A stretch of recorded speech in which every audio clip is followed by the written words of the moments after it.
temperature, and the birth of stars in molecular clouds. Deep within the galactic arms of spiral galaxies like our own Milky Way, far from the blazing luminosity of stellar hubs, lie enormous, shadowy nurseries known as molecular clouds. These cold, dense regions are composed primarily of molecular hydrogen, dust, and trace elements, and they are among the coldest places in the observable universe. With temperatures often falling below 10 degrees above absolute zero, these regions offer a paradox.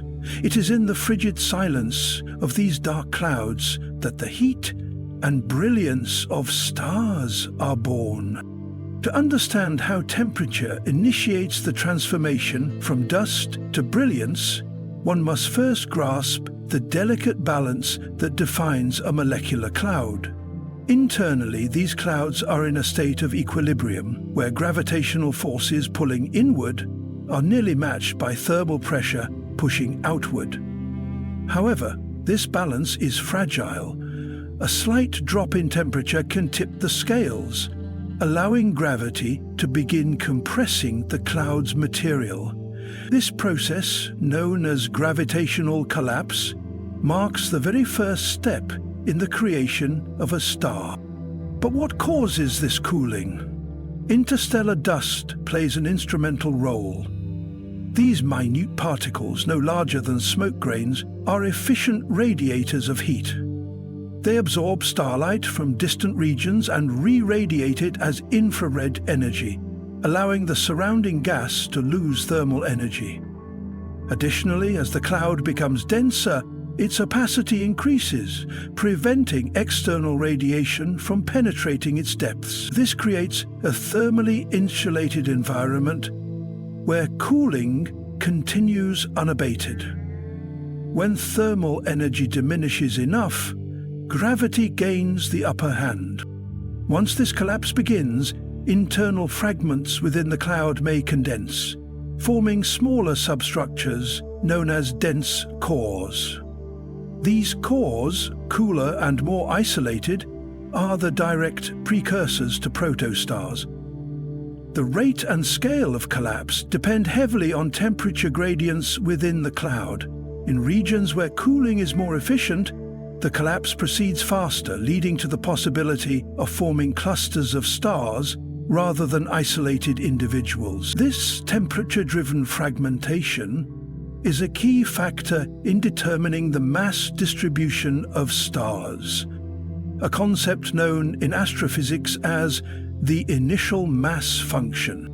The significance of temperature in this context cannot be overstated. Cooler conditions enable the gas to compress more tightly, increasing the likelihood of star formation.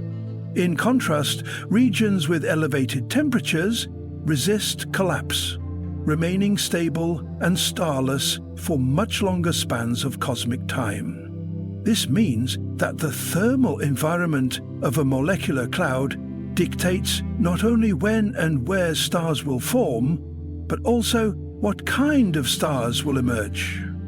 Massive, luminous giants, or small, long-lived red dwarfs.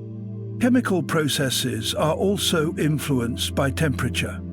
Cold conditions within the cloud allow molecules such as carbon monoxide, ammonia, and water to form and survive. These molecules are not just passive bystanders. Their rotational and vibrational transitions emit radiation that carries away energy, aiding further cooling. In this way, molecular chemistry and thermal physics operate hand in hand, catalyzing the star-making process. Moreover, astronomers have used temperature-sensitive tracers to map these birthplaces in detail. Instruments such as the Atacama Large Millimeter/Submillimeter Array (ARMA) have detected cold molecular lines that reveal the density, velocity, and thermal history of molecular clouds. These insights have confirmed that the lowest temperatures correspond with the highest likelihood of collapse and star formation. reaffirming the central role of thermal conditions in this cosmic transformation. Historically, the understanding of molecular clouds evolved as observational techniques improved.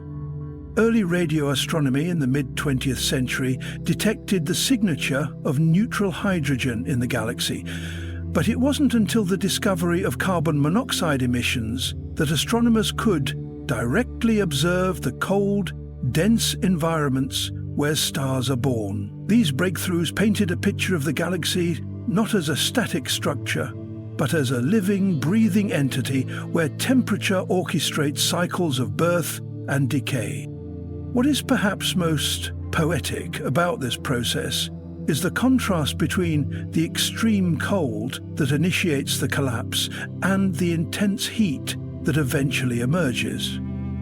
The same cloud that starts at mere degrees above absolute zero becomes the birthplace of stellar fire within just a few 100,000 years. A blink in cosmic time, the once cold core begins to radiate, growing brighter as nuclear reactions prepare to ignite. It is a cosmic alchemy, driven by the silent guidance of temperature, transforming gas and dust into luminous orbs that may one day warm planets, power photosynthesis, and become the source of new beginnings.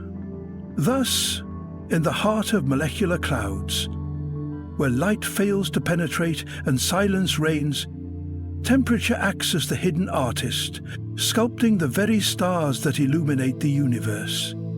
It is a tale of opposites, a journey from cold to hot, from dark to radiant, from formless to structured. And as this transformation continues, it sets the stage for the next great act in the life of a star, the gravitational fall inward, and the heat that swells to challenge it. That rise in internal heat, as gravity compresses matter into tighter bounds, leads us directly into the story of protostellar collapse, where temperature becomes not just a condition, but a force of resistance. And evolution takes its next stride. The thermodynamics of protostellar collapse. In the quiet aftermath of a molecular cloud's disturbance, whether triggered by a supernova shockwave or the gravitational nudge of a passing star, an invisible ballet begins within the densest knots of interstellar gas and dust. What once existed as a tranquil mixture of molecules now trembles with imbalance. Gravity begins to assert its dominance, initiating a slow but inevitable collapse inward. Yet this collapse, so fundamental to the story of star formation, is not merely a matter of mass succumbing to gravity. It is an unfolding thermodynamic transformation governed by energy exchanges that decide whether the birth of a star will ignite or fade. At the heart of this thermodynamic narrative lies a principle as old as physics itself. When a gas compresses under gravity, it heats. This concept, rooted in the first law of thermodynamics, the conservation of energy, dictates that as the gas within the collapsing core contracts, its potential energy does not vanish. Instead, it converts into thermal energy. The temperature of the core climbs steadily, rising from a few degrees above absolute zero to many thousands of degrees Kelvin. The particles within the gas move faster, collisions increase, and pressure begins to mount. This interplay between rising thermal energy and opposing gravitational pull gives the protostar its first signs of inner life. But collapse is never uniform. The center of the core heats and densifies more rapidly than its outer regions. This thermal gradient, subtle at first, becomes the architectural blueprint for the formation of a protostar. As temperatures surge, radiative heat transfer becomes a key player. Photons, scattered and absorbed countless times in the dense core, struggle to escape, trapped by opacity created by dust and ionized particles. This internal bottling of heat means that the interior becomes thermally insulated, driving the temperature even higher, hastening the pace of collapse in the innermost regions while slowing it on the periphery. Thermal pressure, building as a result of heating, attempts to resist further compression. In smaller clouds, this thermal feedback may halt collapse altogether, preventing star formation and dispersing the cloud. But in more massive regions, gravity overpowers pressure, driving the collapse into the next critical phase. These opposing forces, thermal expansion and gravitational compression, are not just mechanical rivals, but thermodynamic counterweights, their equilibrium dictating the fate of embryonic stars. As the core becomes denser and hotter, ionization begins to occur. Hydrogen molecules break apart into atoms, and eventually electrons are stripped from nuclei. This ionization process absorbs energy, temporarily slowing the temperature increase, a phenomenon known as a thermodynamic phase transition. Yet this pause is deceptive. It masks the next evolutionary leap, the moment when heat and pressure become so intense that nuclear fusion becomes inevitable. Amid these changes, convection begins to churn the core. Hotter material rises, cooler gas sinks, and energy is transferred through motion. This convective activity, together with radiative transfer, redistributes heat throughout the forming protostar, leading to a more homogeneous temperature profile. Still, the balance remains fragile. Should the protostar radiate too much heat before nuclear fusion is triggered, collapse may stall, leaving behind a failed star, a brown dwarf. But if conditions are right, the gravitational collapse reaches a critical core temperature of several million degrees Kelvin. At this temperature, protons begin to overcome their mutual repulsion and fuse into helium nuclei, releasing a torrent of energy. This is the fusion threshold, the tipping point at which gravitational energy has been fully converted into thermal energy sufficient to ignite hydrogen fusion.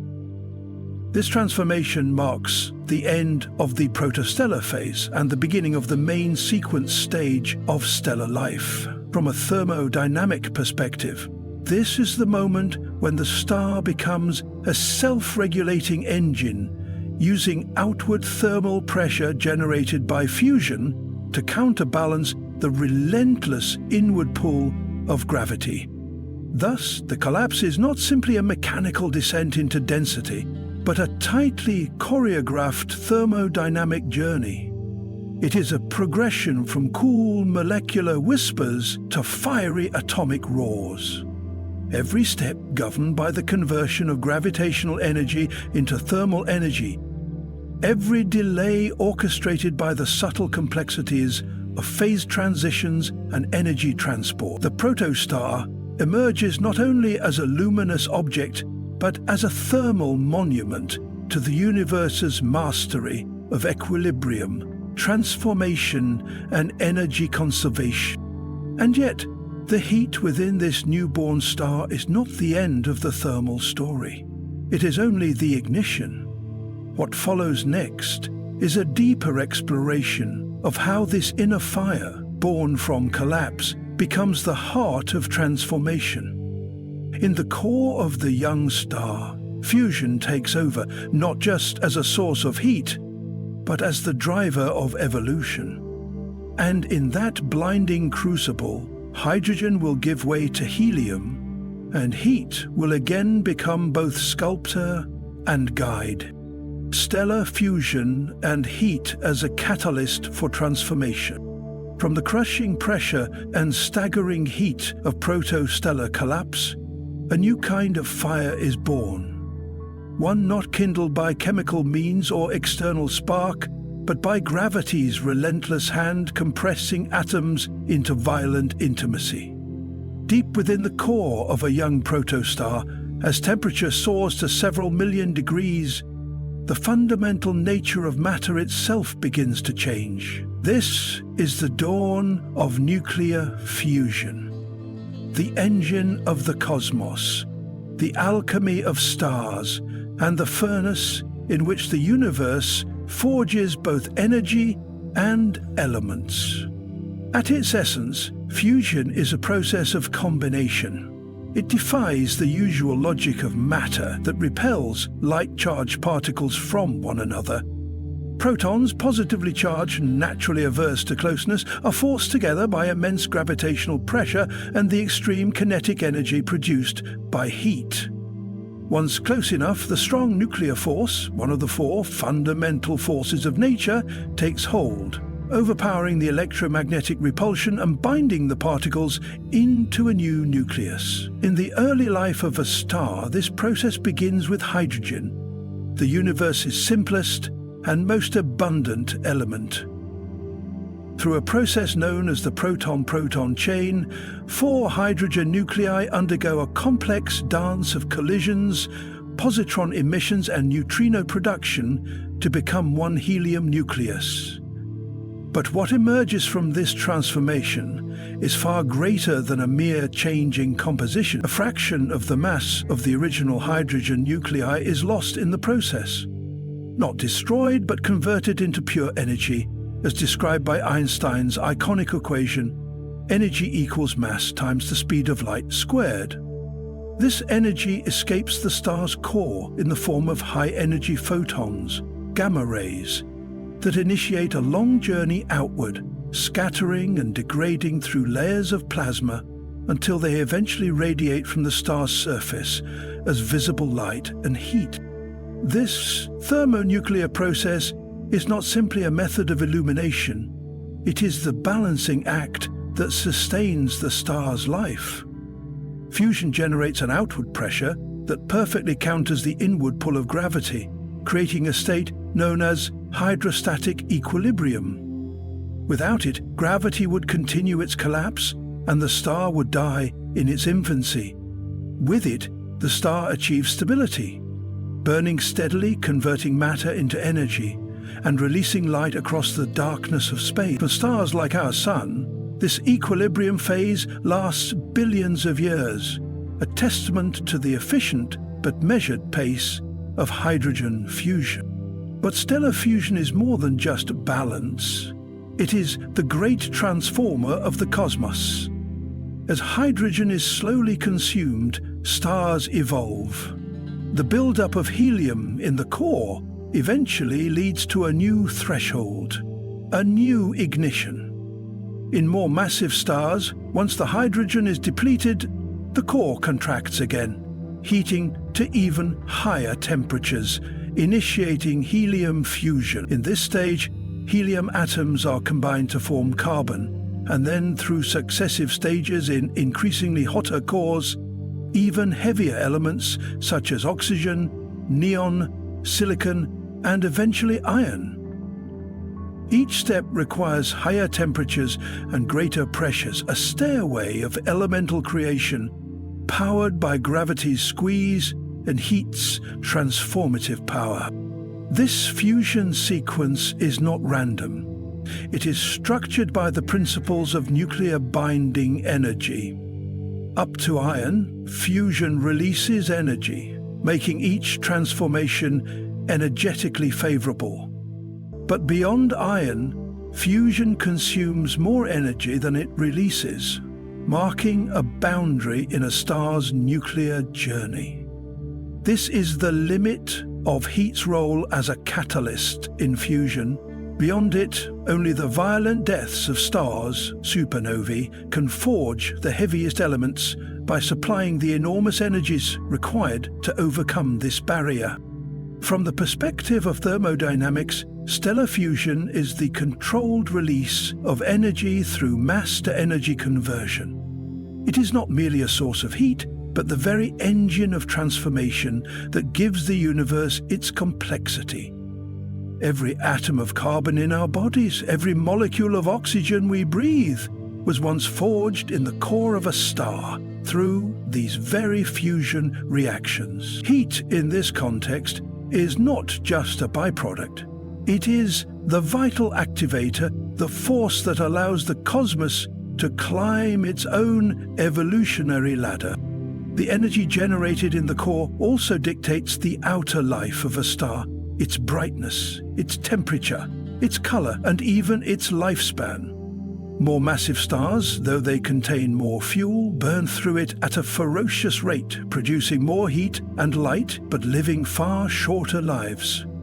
Smaller stars, burning slower and cooler, can survive for tens to hundreds of billions of years. The relationship between mass, energy output, and thermodynamic efficiency is finely tuned. Fusion governs not only the existence of stars, but their character, destiny, and influence on their surrounding environments.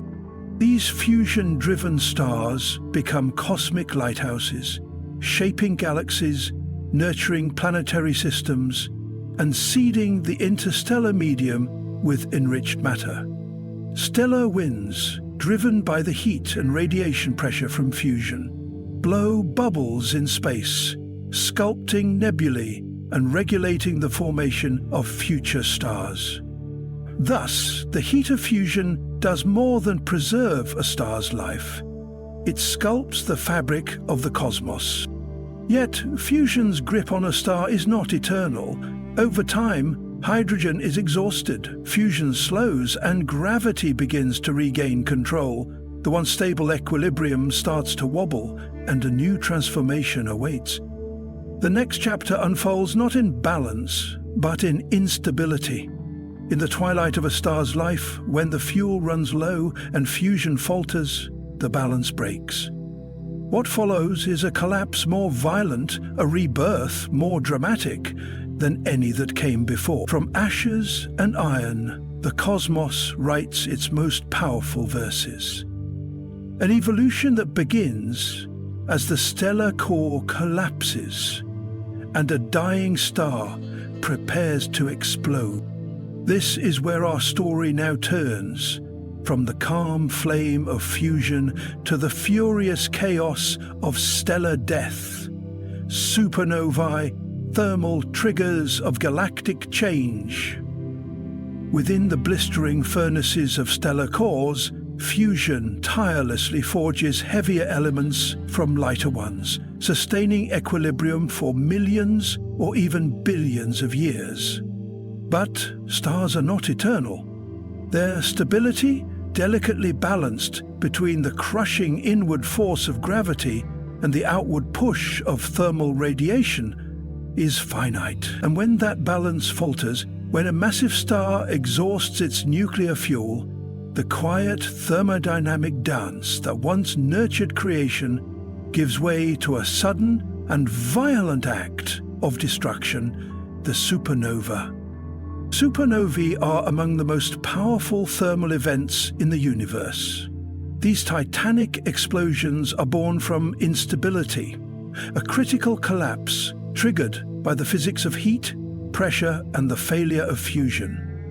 In the final stages of a massive star's life, when its core becomes rich in iron, nuclear fusion no longer yields energy. Iron cannot fuse into heavier elements without consuming more energy than it releases. At this thermodynamic dead end, the star can no longer resist gravitational collapse. In a matter of seconds, the core succumbs to its own weight, triggering a rebound shock wave of extraordinary intensity.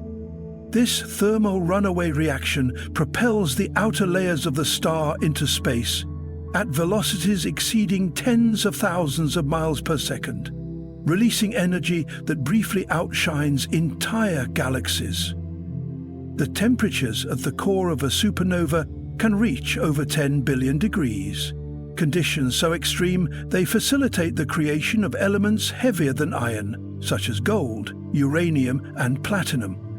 These elements cannot form in the steady, orderly fusion cycles of normal stars.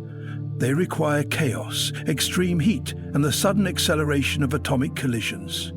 Supernovae act as cosmic forges, seeding the interstellar medium with the fundamental ingredients of planets, biology, and future stars. Yet, the influence of supernovae extends far beyond their immediate aftermath. The expelled gas and dust enrich the surrounding galactic environment, becoming the raw material for the next generation of molecular clouds. These remnants serve as both tombstones of a star's death and cradles for stellar rebirth. Shockwaves from supernovae can compress nearby clouds, triggering new waves of gravitational collapse, and thus sparking fresh star formation. This self-propagating chain of destruction and creation marks supernovae not as ends, but as catalytic events in the grand thermodynamic cycle of the cosmos. Thermally, a supernova also represents an ultimate release of stored stellar energy. Over its lifetime, a star builds up internal pressure through nuclear fusion, bottling heat deep within its core. When that energy is abruptly unleashed, it reshapes the galactic landscape. The expanding remnants of a supernova can persist for tens of thousands of years, growing into vast nebulae that emit in X-ray, ultraviolet, and visible light. These glowing clouds are not only beautiful, but serve as markers of thermodynamic history. Records of pressure gradients, chemical abundances, and thermal energy transfer on cosmic scales. In human terms, the study of supernovae offers both existential and scientific insight. The iron in our blood, the calcium in our bones, the iodine in our thyroid. None of these could exist without the thermonuclear crucible of a dying star. Every atom heavier than helium owes its existence to thermal instability and explosive change. In this way, the temperature thresholds reached in supernovae are not just violent outbursts of energy, they are the very pathways through which matter transforms and evolves. Across the observable universe, supernovae continue to shape galaxies. Some explode in relative isolation. Others occur in tightly knit stellar neighborhoods, triggering chain reactions of activity. In both cases, they demonstrate the profound effect of thermal disequilibrium in large-scale structure. They challenge the notion of permanence and underscore that even stars, long considered symbols of constancy, are subject to the universal law of thermodynamic change. The universe remembers their deaths not as silent voids, but as radiant legacies of heat and matter. As we move deeper into the architecture of cosmic bodies, we find that the aftershocks of stellar death ripple into the formation of planets. The next phase in our exploration of thermal influence leads us to examine how variations in heat sculpted the solid worlds of solar systems. Their textures, layers, and boundaries, born from gradients of temperature within the primordial disks that formed them. Temperature differences in planetary formation. In the wake of a supernova's incandescent demise, the interstellar medium becomes rich with heavy elements, stirred and compressed by powerful shockwaves. This chaotic, energized environment lays the groundwork for the next act in the cosmic cycle, the birth of planets. At the center of this transformation lies a principle both elegant and fundamental: temperature gradients. It is not uniformity that sculpts worlds, but difference. And in the swirling protoplanetary disks around young stars, the variance in temperature becomes the sculptor of planetary architecture. A newborn star forms at the heart of a collapsing molecular cloud, and around it, gas and dust begin to flatten into a rotating disk. This protoplanetary disk is not a monolithic structure, but a highly dynamic, thermally stratified region where temperatures vary drastically with distance from the central star. Closest to the star, the heat is intense, hot enough to vaporize volatile compounds and even melt rock. Farther out, The environment cools, allowing ices to condense and more delicate compounds to remain stable. This thermal zoning, governed by the laws of radiation and thermodynamics, is responsible for the great diversity of planets we observe, both within our solar system and beyond. In the inner regions of the disk, where temperatures soar above the melting points of metals and silicates, only the most refractory materials can survive. Here, the building blocks of terrestrial planets like Mercury, Venus, Earth, and Mars coalesce. These rocky bodies are composed primarily of iron, nickel, and silicate minerals, all forged in the hot crucible of the disk's interior. Their formation is a process of accretion, where microscopic grains collide, stick, and gradually grow into planetesimals and protoplanets, all under the influence of heat-driven dynamics and gravitational interactions. Meanwhile, beyond a critical boundary known as the frost line, or snow line, the disk cools sufficiently for water, methane, ammonia, and other volatiles to condense into solid ices. In these colder regions, accretion proceeds with a different set of ingredients. Ices, being more abundant than metals and rocks, allow for the rapid formation of massive cores, which in turn can attract thick envelopes of hydrogen and helium from the surrounding gas.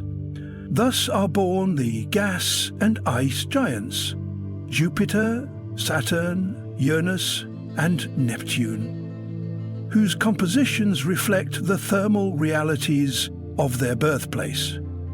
It is this thermal frontier that divides rocky worlds from gas-dominated giants, shaping not only their physical characteristics, but also their orbital distributions and internal structures. The effect of temperature extends beyond composition. It also determines the timeline and efficiency of planet formation. High temperatures near the star drive faster chemical reactions and more rapid dust processing. Yet they also generate turbulence and instabilities that can inhibit the growth of large planetary bodies. Cooler outer regions, while chemically rich and less violent, suffer from slower growth rates due to the lower collision speeds and reduced density of solid material. Thus, the interplay between heat and time crafts distinct planetary types through divergent pathways, all rooted in the initial thermal map of the disk. Moreover, isotopic studies of meteorites, some of the oldest remnants of the early solar system, reveal a complex thermal history. These space rocks preserve chemical fingerprints of rapid heating events, such as shock wave processing and short-lived radionuclide decay, which further influenced the temperature structure of the disk. These brief yet powerful heating events altered mineralogy and helped differentiate materials, ensuring that even within the same region, planetary precursors could diverge in composition and destiny. Temperature gradients also influence planetary migration. As nascent planets interact with the gas and dust of the disk, they can shift inward or outward, depending on local thermal conditions. This movement, known as planetary migration, is driven by subtle forces that arise from density waves in the gas, and it has a profound impact on the final architecture of planetary systems. In many observed exoplanetary systems, gas giants are found close to their stars, hot Jupiters, suggesting a dynamic process of inward migration that likely originated in the cooler outer disk before being drawn inward by thermal and gravitational forces. Even after formation, thermal dynamics continue to shape planetary evolution. Internal heat, often retained from accretion or generated by radioactive decay, drives geological activity. Volcanism, tectonics, and magnetic fields. External heating from the star determines climate, atmospheric retention, and surface chemistry. In short, Temperature is not only the architect of planetary birth, but also the regulator of planetary life cycle. The contrast in thermal environments between different regions of the disk ensures that no two planets are identical. The gas giants, with their swirling storms and deep hydrogen envelopes, the icy dwarfs of the Kuiper Belt cloaked in frozen methane, the airless scorched rock of Mercury, and the habitable blue marble we call Earth, all are manifestations of temperature-dictated assembly. Heat shapes mass, orbits, chemistry and atmosphere, playing a central role in the grand story of planetary diversity. And as we now peer outward into other planetary systems with telescopes like the James Webb Space Telescope and space missions like TESS, we see this thermal pattern repeated across the galaxy. Systems form with rocky worlds inside, gaseous giants outside, and strange anomalies in between. The logic of heat, of differences in temperature across circumstellar space, proves itself universal, fundamental, and enduring. With the structure of planets dictated by thermodynamics, the next chapter in our exploration turns to how these planetary bodies store and radiate heat. How thermal inertia, conductivity, and internal pressure define planetary interiors and energy cycles. From their crust to their cores, planets reveal the continuing legacy of the heat that made them. Beneath the outer reaches of the solar system, where light barely glimmers and temperatures plummet to realms colder than any desert night on Earth, lie some of the most active and geologically dynamic bodies in the cosmos. These are the icy moons, enigmatic satellites that orbit gas giants like Jupiter and Saturn. At first glance, they seem frozen in ancient crusts of water ice, their surfaces scarred by impact craters and mysterious streaks. Yet, deep below these frozen exteriors, something remarkable is happening. The story of these worlds is not one of silence and stagnation, but of heat and motion, of volcanic plumes and shifting crusts. An inner revolution driven by the most fundamental force in the cosmos: temperature. While terrestrial planets like Earth generate tectonic activity through the decay of radioactive elements and the gradual cooling of their molten interiors, icy moons rely on more subtle, yet equally powerful mechanisms. Chief among them is tidal heating, a process born from the complex gravitational ballet between moons and their parent planets. As moons like Europa, Enceladus, and Ganymede orbit massive gas giants, their paths are tugged and stretched by gravitational forces, causing internal flexing that generates frictional heat.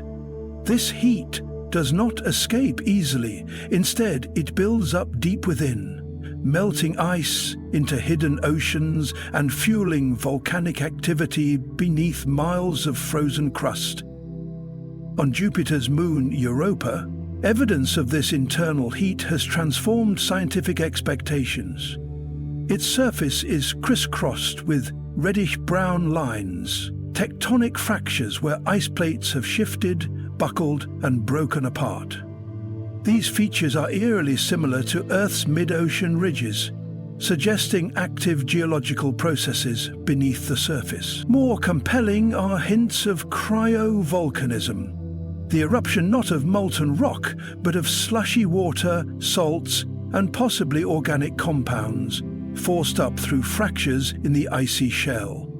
These icy eruptions are powered by the same heat that churns Europa's subsurface ocean, making it a prime candidate in the search for extraterrestrial life. Farther out, Saturn's moon Enceladus offers one of the most vivid displays of heat-fueled geological activity in the outer solar system. In 2005, NASA's Cassini spacecraft captured stunning images of geyser-like plumes erupting from the moon's south pole. These plumes, composed of water vapor, ice particles, and organic molecules, shoot hundreds of miles into space, originating from fractures known as tiger stripes. What makes Enceladus particularly compelling is the amount of energy required to sustain these plumes over time. Scientists have calculated that the internal heat driving this activity must be substantial and sustained, likely through a combination of tidal flexing and possibly even radioactive decay. Beneath its icy shell, Enceladus harbors a global ocean, kept warm by this internal energy, hinting again at the potential for life in an otherwise frozen realm. Even larger moons like Ganymede and Titan reveal the influence of internal heating on a grand scale. Ganymede, the largest moon in the solar system, possesses a magnetic field, a feature that implies a partially molten convecting core. This suggests that even in the far reaches of the solar system, heat can persist long after the moon's formation, shaping magnetic and geological structures. Titan, Saturn's massive haze-shrouded moon, boasts rivers, lakes and seas of liquid methane and ethane on its surface, but its interior holds a different secret. Evidence points to a subsurface ocean kept warm by a combination of heat sources, including tidal friction. These hidden oceans, liquid and dynamic beneath miles of ice, are a testament to the quiet persistence of thermal energy. In each of these worlds, the narrative of temperature shifts from the realm of star formation and galactic cataclysm to one of subtle, long-term geological change. Heat becomes the hidden engine beneath icy mantles, the silent architect of fractures, plumes, and possible habitats. This reshaping of icy moons has forced planetary scientists to rethink the conditions necessary for geological activity. And, perhaps more importantly, for life itself, where once it was believed that a planet must be close to a star to remain active, the discovery of thermally dynamic moons has expanded the boundaries of habitability. But the story of temperature does not stop at plumes and oceans. From icy shells to heated cores, from subterranean oceans to surface reshaping, temperature continues to guide the evolution of planetary systems. And it leaves traces, not just in fractures or geysers, but in the very echoes of the Big Bang. As we turn our attention away from these frozen moons and look outward once again, we encounter a different kind of thermal footprint, one written across the entire sky, whispering the story of the cosmos itself. It is the residual glow from the birth of everything, the cosmic microwave background, the next stage in our journey through the silent transformation of heat. Long after the last geyser has fallen silent on Enceladus, and Europa's subsurface tides have grown still beneath thickening crusts of ice, a deeper, more ancient warmth continues to echo across the cosmos, one that has nothing to do with volcanic activity or tidal flexing. It is not bound to a planet or moon, nor does it rise from a molten core. This warmth is everywhere. It permeates the fabric of space itself, of galaxies and voids, but a compact, seething fireball of energy. In the beginning, matter and radiation were locked in a chaotic dance. Too hot and dense for atoms to form, too turbulent for light to escape. This opaque plasma, made of free electrons and protons, scattered every photon in every direction. The universe, in this early state, was bright but blind, glowing like the interior of a star, yet invisible from within. It was only as the universe expanded and cooled, driven by the relentless stretch of space-time itself, that a crucial threshold was reached. Roughly 380,000 years after the Big Bang, temperatures finally dropped low enough for electrons to combine with protons, forming neutral hydrogen atoms. With the electrons no longer free to scatter light, photons could travel unhindered for the first time. The universe became transparent, and the light released in that instant began its long journey through space. That light has never stopped traveling. Stretched by the expansion of the universe, those primordial photons have shifted into the microwave region of the electromagnetic spectrum. What was once a brilliant blaze now exists as a cold, uniform afterglow, measurable at a temperature just above absolute zero. It is a near-perfect blackbody spectrum, smooth and consistent in every direction, with faint fluctuations that reveal the seeds of all future cosmic structure. This radiation is not a relic of a star or a galaxy, but of the entire cosmos at its infancy. It is the universe's thermal ghost, imprinted across the sky. The first hints of this ancient light were not discovered with purpose, but by accident. In the mid-1960s, two American radio astronomers, Arno Penzias and Robert Wilson, were calibrating a sensitive microwave antenna in New Jersey when they encountered a persistent background noise. It came from no known source on Earth, no star, no galaxy. It was uniform, ever-present, and impossible to eliminate. They had stumbled upon the CMB, confirming a key prediction of the Big Bang Theory and forever altering our understanding of cosmic history. For this, they received the Nobel Prize in Physics, and cosmology moved from speculation to precision science. Over the decades that followed, increasingly sensitive instruments mapped the CMB with greater clarity.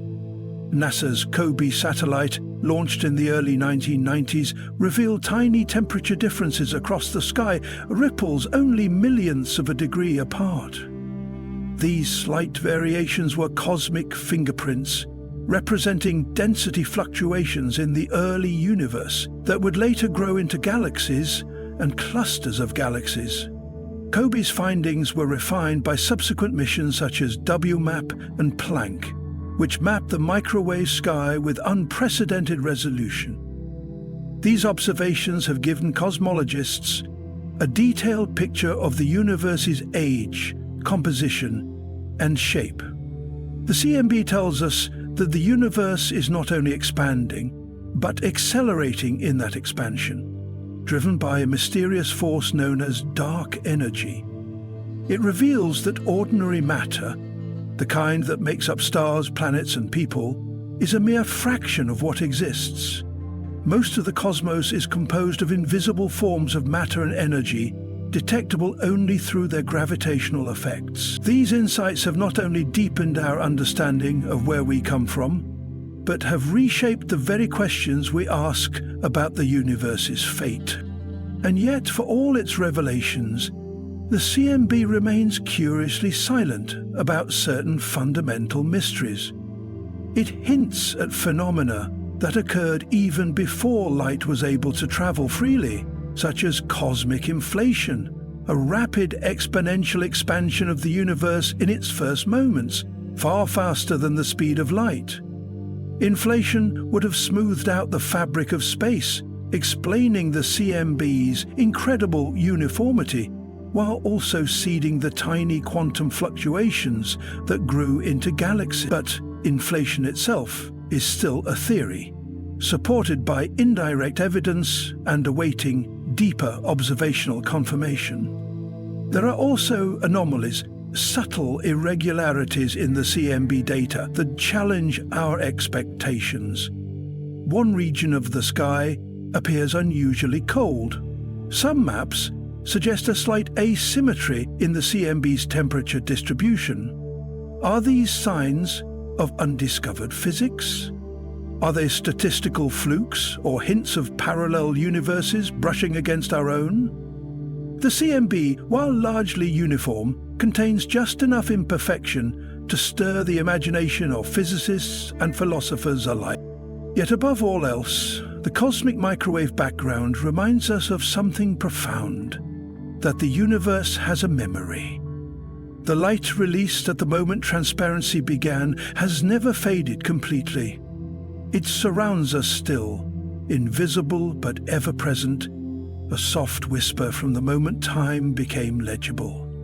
Every star, every planet, every molecule in your body exists against this faint thermal backdrop, a silent chorus singing the birth of space and time.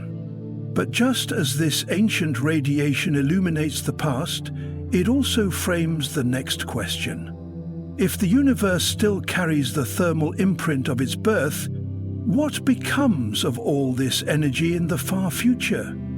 When the last stars have burned out, when galaxies drift into darkness, and when heat itself begins to vanish, what remains then? As we follow the trail of cosmic temperature ever forward, we encounter a horizon of unimaginable stillness, a final equilibrium where all thermodynamic processes cease.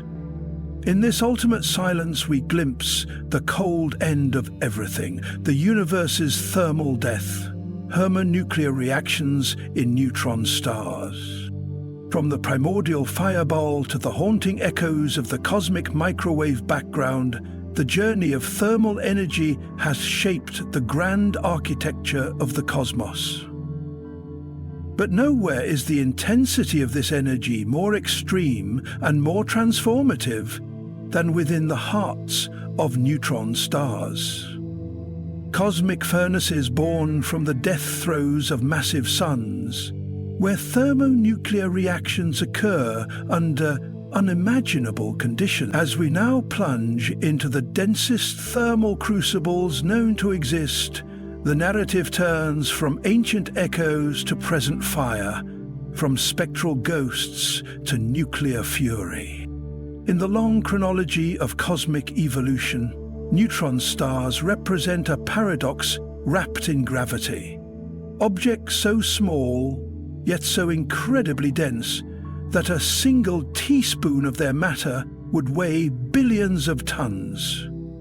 They emerge not from gradual accumulation, but from sudden cataclysmic collapse, specifically the remnants of supernovae, where a once massive star's core implodes under the crushing weight of gravity. The resulting neutral star is just about a dozen miles wide, yet its mass rivals that of an entire sun. Inside this compressed remnant, the laws of matter bend. Quantum mechanics intertwines with gravitational extremes, and thermonuclear energy finds its most brutal and brilliant expressions. The very formation of a neutron star is a thermal and kinetic upheaval. As the core collapses, protons and electrons are squeezed into neutrons, a process that releases a flood of neutrinos, ghostly particles that carry away a significant portion of the gravitational energy. What remains is a compact, spinning furnace, whose outer layers are still heated to temperatures exceeding 100 billion degrees at birth. Over time, the surface cools, but the internal dynamics remain anything but quiet. The immense gravity crushes atomic structures, creating a layered structure, an atmosphere barely a few centimeters thick, a crust of neutron-rich nuclei, and beneath it, a core where neutrons, protons, and exotic particles interact under forces that defy replication on Earth. At the heart of this structure lie thermonuclear reactions that push physics to its limits. Unlike the standard hydrogen fusion in stars like our Sun, neutron stars exhibit a much more exotic suite of nuclear processes. One of the most dramatic is the phenomenon of nuclear burning on the surface of accreting neutron stars, those that exist in binary systems and siphon matter from a companion star. As this material, primarily hydrogen and helium, accumulates on the star's surface, it forms a thin, dense envelope. When conditions become right, this envelope undergoes a sudden, runaway thermonuclear reaction. The result is an X-ray burst, an explosive release of energy that for a brief moment can outshine an entire galaxy in the X-ray spectrum. These X-ray bursts are the neutron star's equivalent of stellar flares, but they operate at scales and intensities that dwarf anything found in conventional stellar environments. The underlying reactions include rapid proton capture processes, known as the RP process, in which nuclei rapidly absorb protons and undergo beta decays, forming heavier elements in mere seconds. This is not a gentle simmer, but a violent, brief conflagration in which atomic nuclei are forged and destroyed at breakneck speed, producing elements like selenium, krypton, and even tellurium, all from the chaotic dance of nuclear particles on a layer thinner than a piece of paper. Beyond these surface phenomena, theorists believe that even deeper within the star's core, under crushing pressure and searing temperatures, more exotic states of matter may emerge. One hypothesis suggests the formation of quark-gluon plasma, a primordial soup of subatomic particles that existed only moments after the Big Bang. In such an environment, thermodynamic laws play out in wholly unfamiliar ways. Thermal conductivity, viscosity, and heat capacity no longer behave according to classical expectations, but are dictated by quantum chromodynamics, the theory that governs the strong nuclear force. Some neutron stars, known as magnetars, exhibit even more intense thermodynamic properties.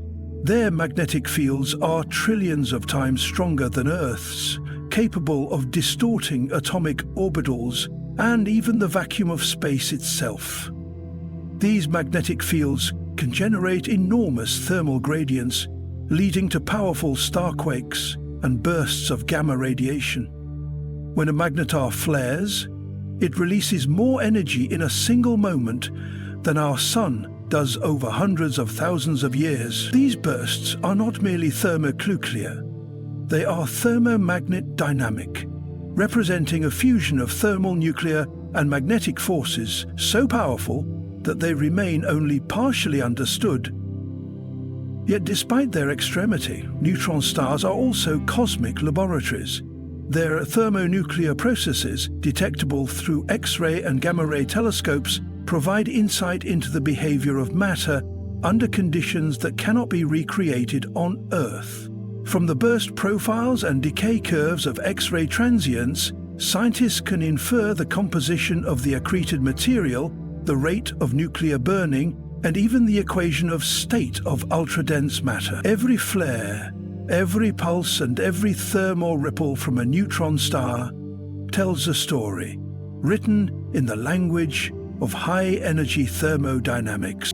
These observations are not just esoteric. They influence models of nucleosynthesis, how the universe makes elements. They refine our understanding of fundamental forces. They even help us understand the thermal evolution of the universe itself, for neutron stars act as thermal lighthouses, keeping time with the cosmic clock as they cool slowly over millions of years. The interplay of heat, gravity, and quantum force within their tiny radius is a mirror of the greater forces shaping the cosmos, compressed into a sphere the size of a city.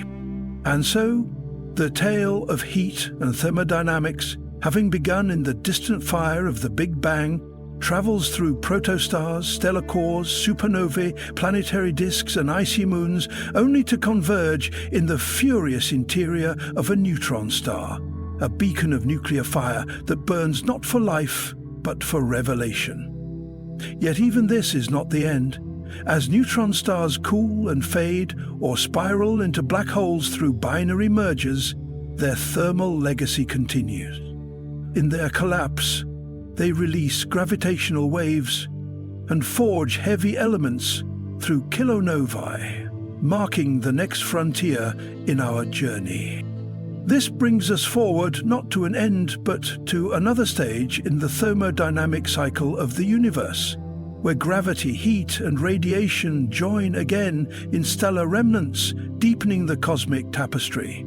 And as neutron stars die or merge, another silent witness begins to dominate the stage: black holes, where heat disappears behind an event horizon and entropy reaches its pinnacle. In the next chapter, we explore this ultimate threshold, where temperature, time, and light itself cease to behave as we know them. Black-body radiation and stellar temperature profiles. From the glowing embers of campfires to the radiant hearts of stars, heat reveals its presence through light. In the vast realm of astrophysics, this relationship between heat and light is formalized through a concept both elegant and essential: black-body radiation. This phenomenon, defined by the emission of electromagnetic radiation by an idealized object that absorbs all incident energy, serves as a thermal fingerprint for understanding stars. Every star in the sky, from the nearest red dwarfs to the blazing blue giants on the outer fringes of the Milky Way, tells its story through the light it emits. At the foundation of this cosmic storytelling lies black-body radiation, an anchor that allows astronomers to read the thermal histories and present states of stellar bodies with astonishing precision. A black body is not merely theoretical. It provides a benchmark, a standard model of how objects should emit radiation solely due to their temperature. When a star behaves closely to this model, its emitted spectrum can be analyzed with remarkable accuracy to determine its surface temperature. This relationship, codified through Planck's law, Stefan Boltzmann law, and Wien's displacement law, allows scientists to unravel the internal physics of stars by simply observing their light. The Stefan Boltzmann law, for instance, reveals that a star's luminosity is directly proportional to the fourth power of its surface temperature, showing that even a slight increase in temperature can produce a dramatic increase in energy output. Through this lens, stars are no longer anonymous points of light. A red star, with its cooler surface temperature, radiates most of its energy in the infrared and red portions of the spectrum. In contrast, a blue star, with a significantly hotter surface, shifts its peak emission toward the ultraviolet. This gradient across the color spectrum is not just a visual cue, it is a thermal roadmap. The spectrum of a star serves as its identity, revealing not only its current temperature, but also its age, chemical composition, and evolutionary stage. Black-body radiation also provides the framework for understanding stellar classification. The Hertzsprung-Russell diagram, the cornerstone of modern stellar astrophysics, is built upon temperature and luminosity, both rooted in black-body principles. This powerful tool categorizes stars into main sequence: giants, supergiants, and white dwarfs, revealing patterns of life cycles driven by thermal physics. For example, white dwarfs, though faint in luminosity, are often blisteringly hot, radiating mainly in the ultraviolet. Their dim appearance is not a matter of temperature, but of surface area, underscoring that stellar brightness cannot be interpreted without a nuanced understanding of both radiation and size. Perhaps one of the most fascinating applications of black-body radiation lies in the cosmic dance between matter and energy in stellar atmospheres. Here, the interplay of thermal energy with atomic structures results in absorption lines, dark bands imprinted onto the otherwise continuous spectrum. These lines are more than gaps in color. They are signatures of the elements within a star's atmosphere, altered by thermal motion and pressure. Through this, astronomers can identify the chemical makeup of a star across vast distances, revealing, for instance, whether it harbors heavy elements synthesized in previous generations of stars or formed in relative isolation from galactic evolution. Moreover, blackbody radiation bridges the understanding between different types of celestial objects. A neutron star, with a temperature that may reach into the millions of degrees, emits most of its energy in X-rays, while planets, much cooler by comparison, radiate primarily in the infrared. The same blackbody framework that allows us to measure the gentle warmth of Earth's surface enables us to interpret the fierce energies of pulsars, or the cold echoes of distant exoplanets. In the realm of observational astronomy, instruments like spectrometers and photometers rely entirely on blackbody principles. Whether mounted on ground-based observatories or orbiting Earth aboard telescopes like Hubble or the James Webb, these instruments decode the light of the universe into temperature maps, atmospheric signatures, and stellar ages. The elegant simplicity of blackbody radiation provides a universal translator across the cosmos, turning heat into light and light into knowledge. Blackbody curves are not fixed. They shift depending on temperature, moving their peaks and stretching or compressing their wavelengths. This dynamic nature allows scientists to track changes over time. A cooling star, for instance, will gradually move its emission peak toward longer wavelengths, dimming its blue and brightening its red.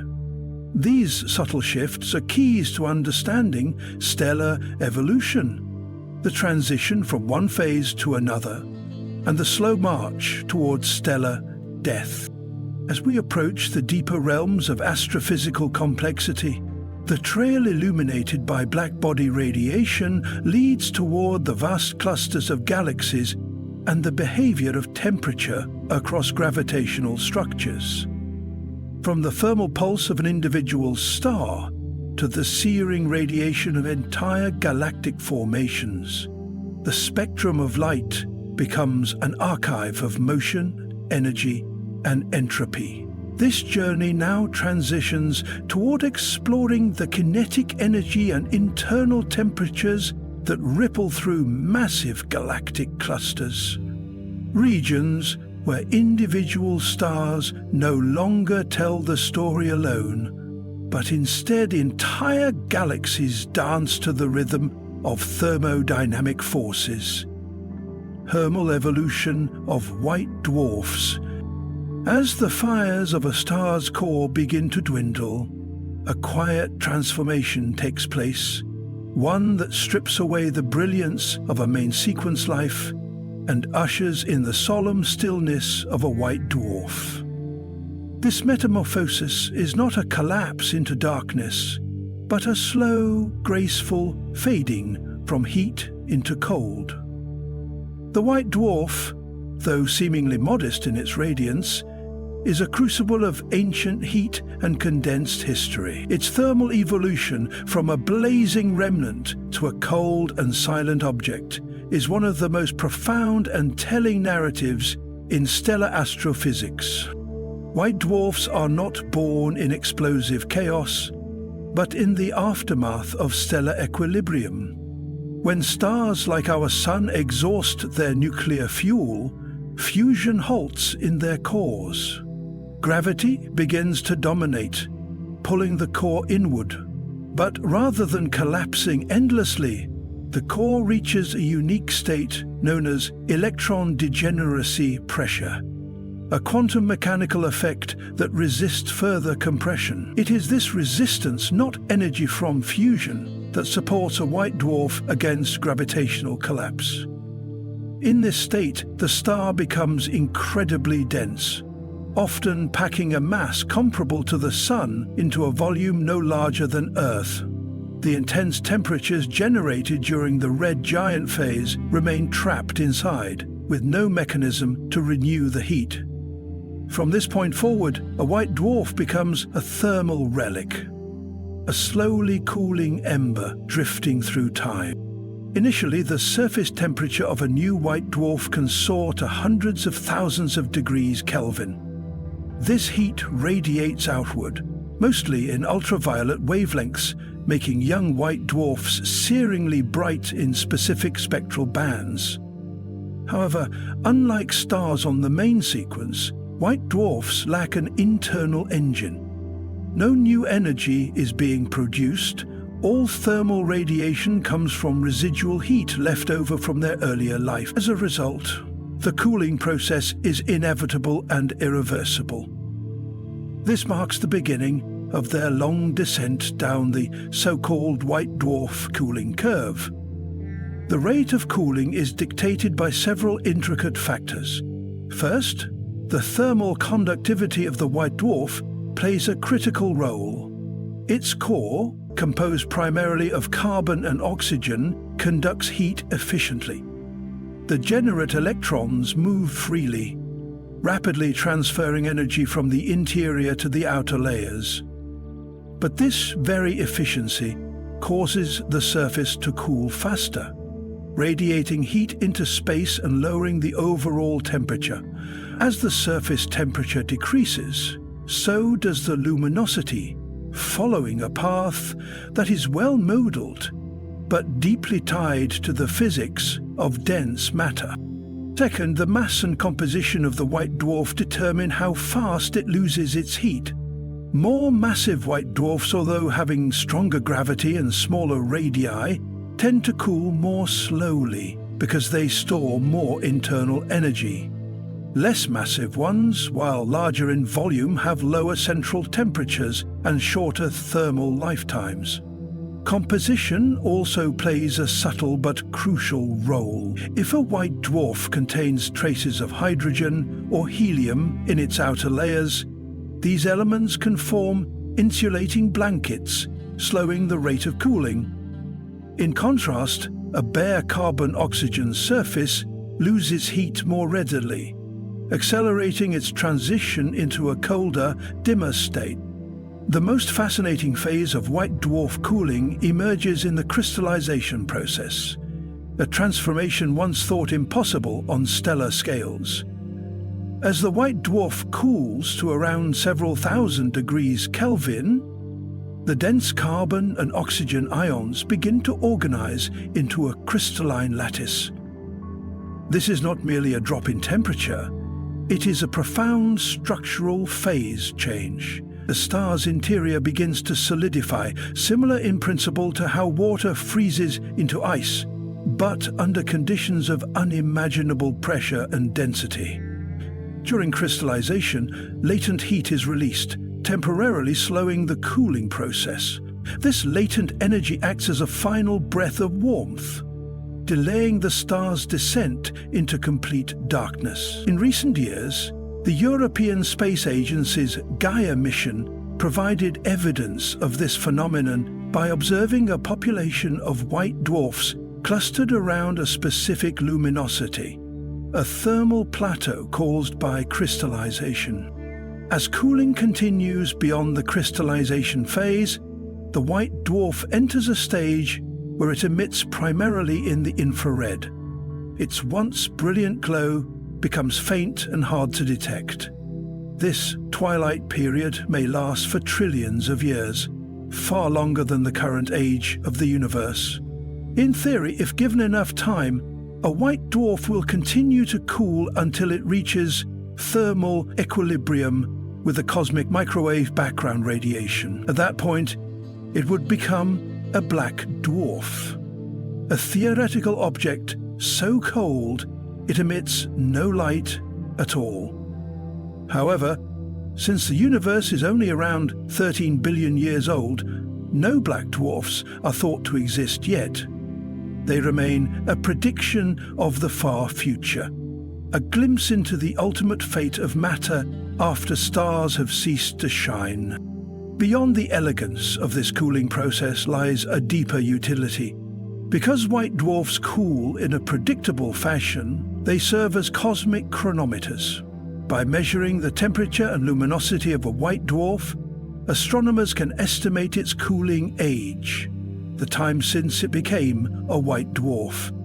In stellar clusters, where all stars form roughly at the same time, This allows researchers to determine the cluster's age with remarkable precision. This method has been used to date some of the oldest star clusters in the Milky Way, refining our understanding of galactic history and the chronology of star formation. Additionally, the study of white dwarf evolution informs models of dark matter and alternative physics. Certain cooling anomalies have led researchers to speculate about interactions with weakly interacting particles, such as axions, hypothetical particles that could explain dark matter.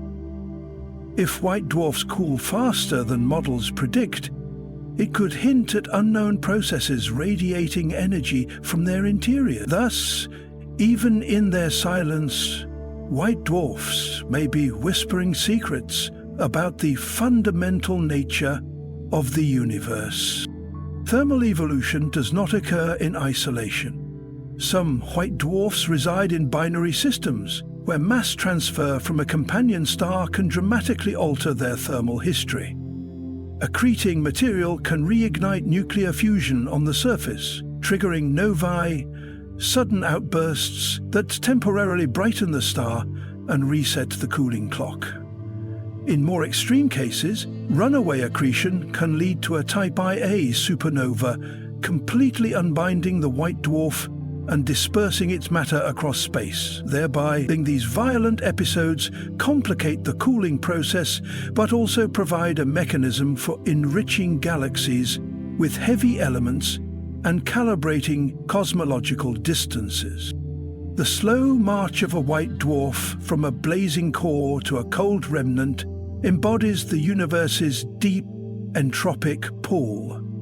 It is a story of residual energy, of resistance against complete darkness, and of the long, quiet life that follows the death of a star.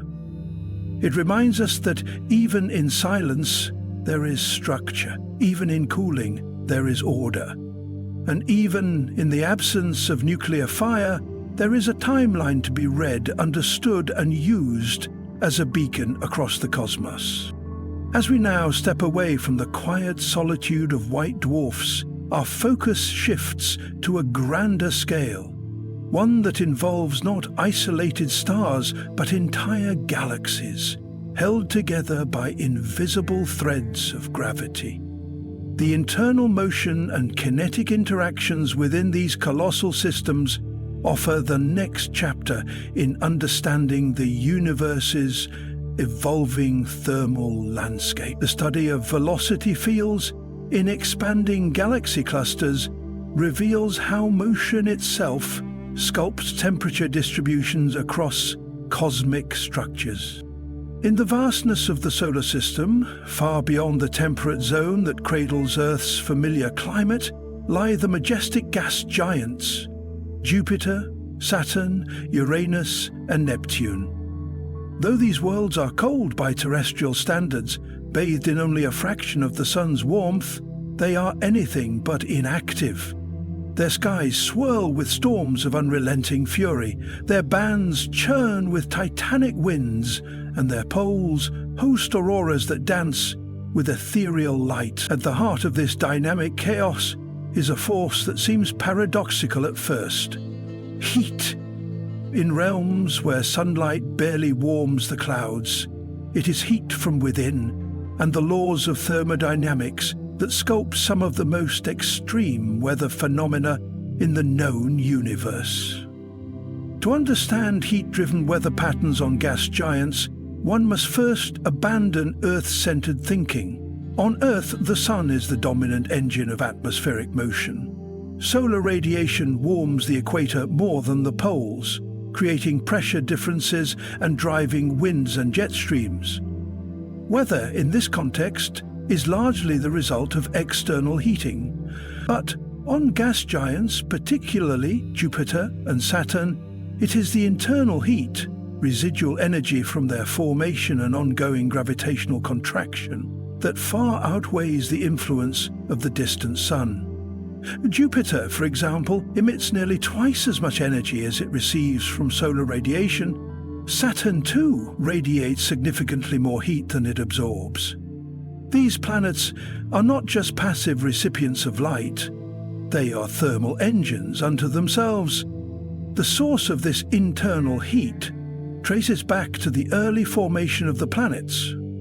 During accretion, as vast quantities of gas and dust collapsed under gravity to form these giants, the gravitational potential energy was converted into thermal energy.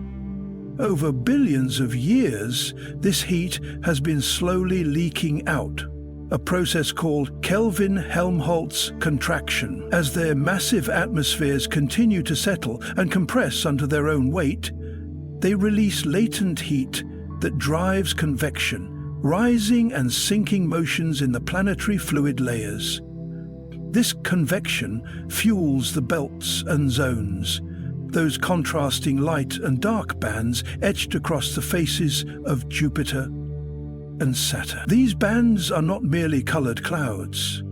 They are manifestations of powerful jet streams flowing at hundreds of miles per hour, all directed by the way heat escapes from the planet's depths. On Jupiter, the most iconic symbol of heat-driven weather is the Great Red Spot, a colossal anticyclone large enough to swallow Earth whole. This storm has persisted for at least 4 centuries, perhaps longer. Its longevity and energy are sustained by the continuous upwelling of heat from below, interacting with the planet's rapid rotation to form a vast, stable vortex. The planet's rotation is key. Spinning once every 10 hours, Jupiter generates immense Coriolis forces that twist convective flows into tightly organized bands and storms. Saturn, though more visually subdued in visible light, exhibits similarly extreme dynamics. Beneath its pastel clouds rage storm systems that span the entire planet. Every few decades, a storm known as the Great White Spot erupts in Saturn's northern hemisphere. It is believed to be caused by seasonal cooling and warming in the upper atmosphere, driven by both internal heat and changes in solar insolation. Unlike Earth's brief thunderstorms, these planetary-scale eruptions can last for months or even years, disrupting existing weather systems and reshaping entire cloud bands. Further afield, the ice giants, Uranus and Neptune, present a different thermal puzzle. Uranus is an anomaly. Despite being massive, it emits almost no excess heat, leading to a frigid and sluggish atmosphere with subdued weather features. Why Uranus lacks significant internal heating remains a mystery. Some hypotheses suggest a past collision might have disrupted its core, or caused its internal heat to be trapped. Neptune, by contrast, is nearly as cold as Uranus and temperature. Ammonia, hydrogen sulfide, water vapor, and methane form clouds at different depths, and the way heat percolates through these layers influences where storms form and how energy is distributed. Lightning detected on Jupiter and Saturn suggests vigorous convective activity, further reinforcing the role of rising heat in shaping the weather systems. Another crucial factor in these weather patterns is vertical heat transport. On gas giants, the lack of a solid surface allows for deep atmospheric circulation. Hot gas from the interior rises, cools as it ascends, and sinks again, creating a powerful convective engine. These vertical motions interact with horizontal wind shears, resulting in complex three-dimensional flows that differ vastly from Earth's relatively shallow atmospheric motion. Moreover, the magnetic fields of Jupiter and Saturn add another layer of complexity. These fields interact with charged particles and create auroras that, while visually stunning, are also indicators of how internal heat and magnetic forces work in tandem to structure the upper atmosphere. On Earth, auroras are mainly solar-driven, But on Jupiter, much of the auroral activity is powered by the planet's own rotation and magnetic field dynamics. In recent decades, spacecraft missions such as Voyager, Galileo, Cassini and Juno have provided breathtaking insights into these colossal weather machines. Juno's microwave radiometer has penetrated deep beneath Jupiter's cloud tops, revealing that its iconic bands extend thousands of miles into the planet's interior, driven by convective processes linked to internal heat. Cassini, orbiting Saturn for over a decade, captured the hexagonal storm at the North Pole, a baffling geometric feature possibly stabilized by standing waves in the atmosphere, again influenced by heat flows and rotational dynamics. Altogether, heat on gas giants does not simply dissipate, it sculpts. It sculpts the bands, the storms, the jet streams, and even the seasons. These planets are not frozen or dead. They are alive with a physics all their own, powered not by the light of their distant star, but by the seething energy trapped within their cores. And as we trace the journey of heat across these massive worlds, we begin to understand a cosmic principle that stretches far beyond planetary weather. Heat, how it moves, transforms, and interacts with gravity and matter, becomes a unifying thread, not just in atmospheres, but in galaxies, stars, and the very structure of the universe itself. As we leave the swirling clouds of gas giants behind, our attention now turns to regions where heat behaves not in storms, but in the motion of entire clusters of galaxies, where matter itself flows and stretches space in colossal fields of velocity, tracing the universe's grand expansion. In the vastness beyond our solar system, orbiting stars, both familiar and foreign, lie a staggering number of worlds known as exoplanets. These distant planets, once theoretical, are now becoming observable thanks to rapid advancements in space-based telescopes and detection techniques. But the mere discovery of a planet beyond our solar system is only the beginning. To understand whether these alien worlds harbor the potential for life, we must peer beyond their orbits and masses. We must examine their atmospheres. And to do so, we follow the trails of heat, thermal signatures that tell us about their chemistry, their climates, and their capacity to nurture life. An exoplanet's atmosphere acts as a thermal lens, filtering starlight, absorbing radiation, and re-emitting energy in ways that can be measured across the electromagnetic spectrum. Unlike the rocky surface of a planet or its dense interior, an atmosphere is dynamic, ever-shifting, with wind, weather, and heat transport, and it is through these subtle changes in emitted thermal energy that we learn what kind of molecules float within these veils of gas, whether water vapor, carbon dioxide, methane, or oxygen, and how they interact with incoming stellar radiation.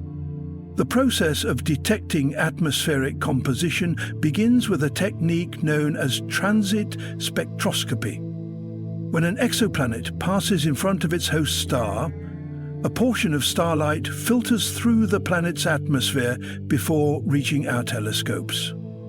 That light carries with it a distinct fingerprint, specific wavelengths absorbed or scattered by gases like ammonia, hydrogen, or ozone. But more than just composition, the temperature of these atmospheres can be inferred based on the intensity and distribution of infrared radiation, especially during the planet's secondary eclipse, when it passes behind its star and its thermal signature briefly vanishes. By comparing the light before and after this eclipse, astronomers can measure how much infrared energy the planet was emitting, revealing its dayside temperature, heat redistribution patterns, and even weather systems.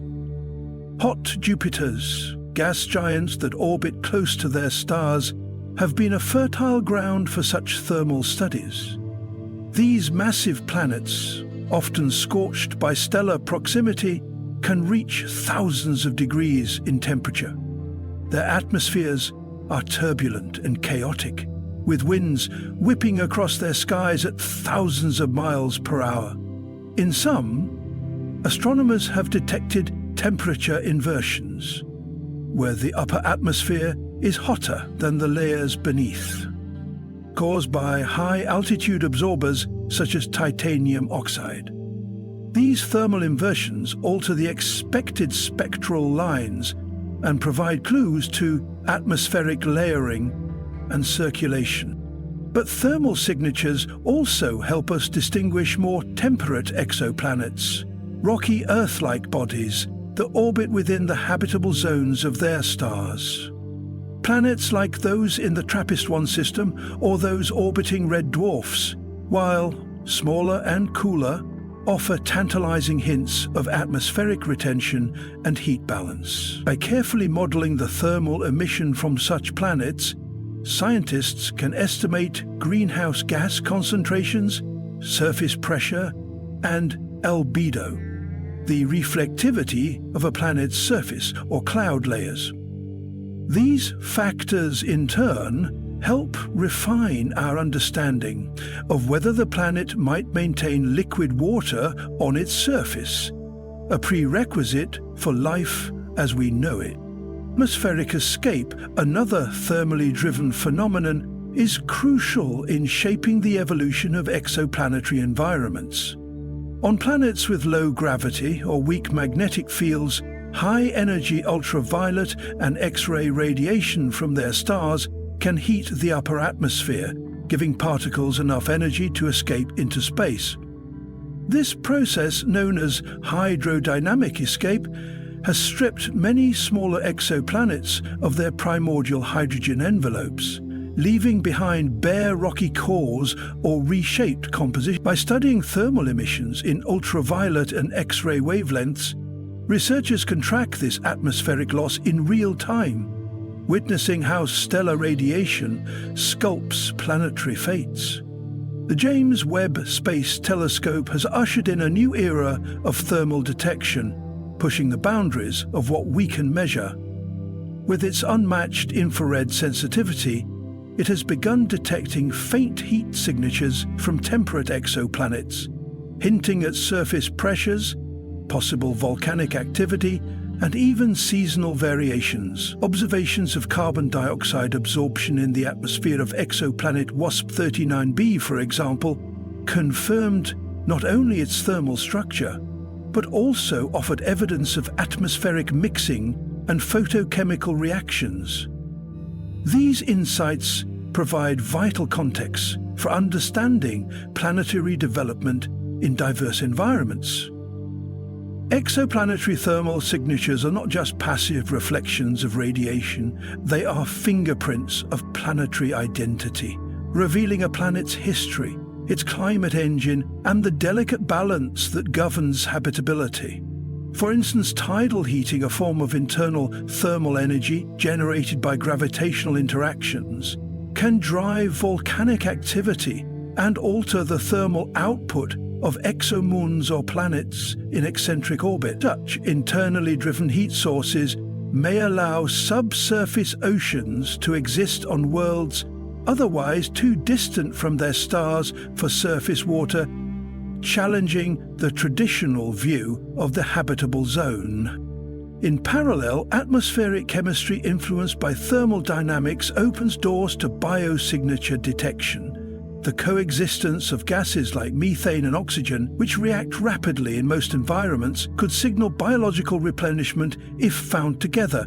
But these gases behave differently under varying thermal profiles, requiring precise modeling of temperature gradients and geological transfer to distinguish biological origins from geological or photochemical sources.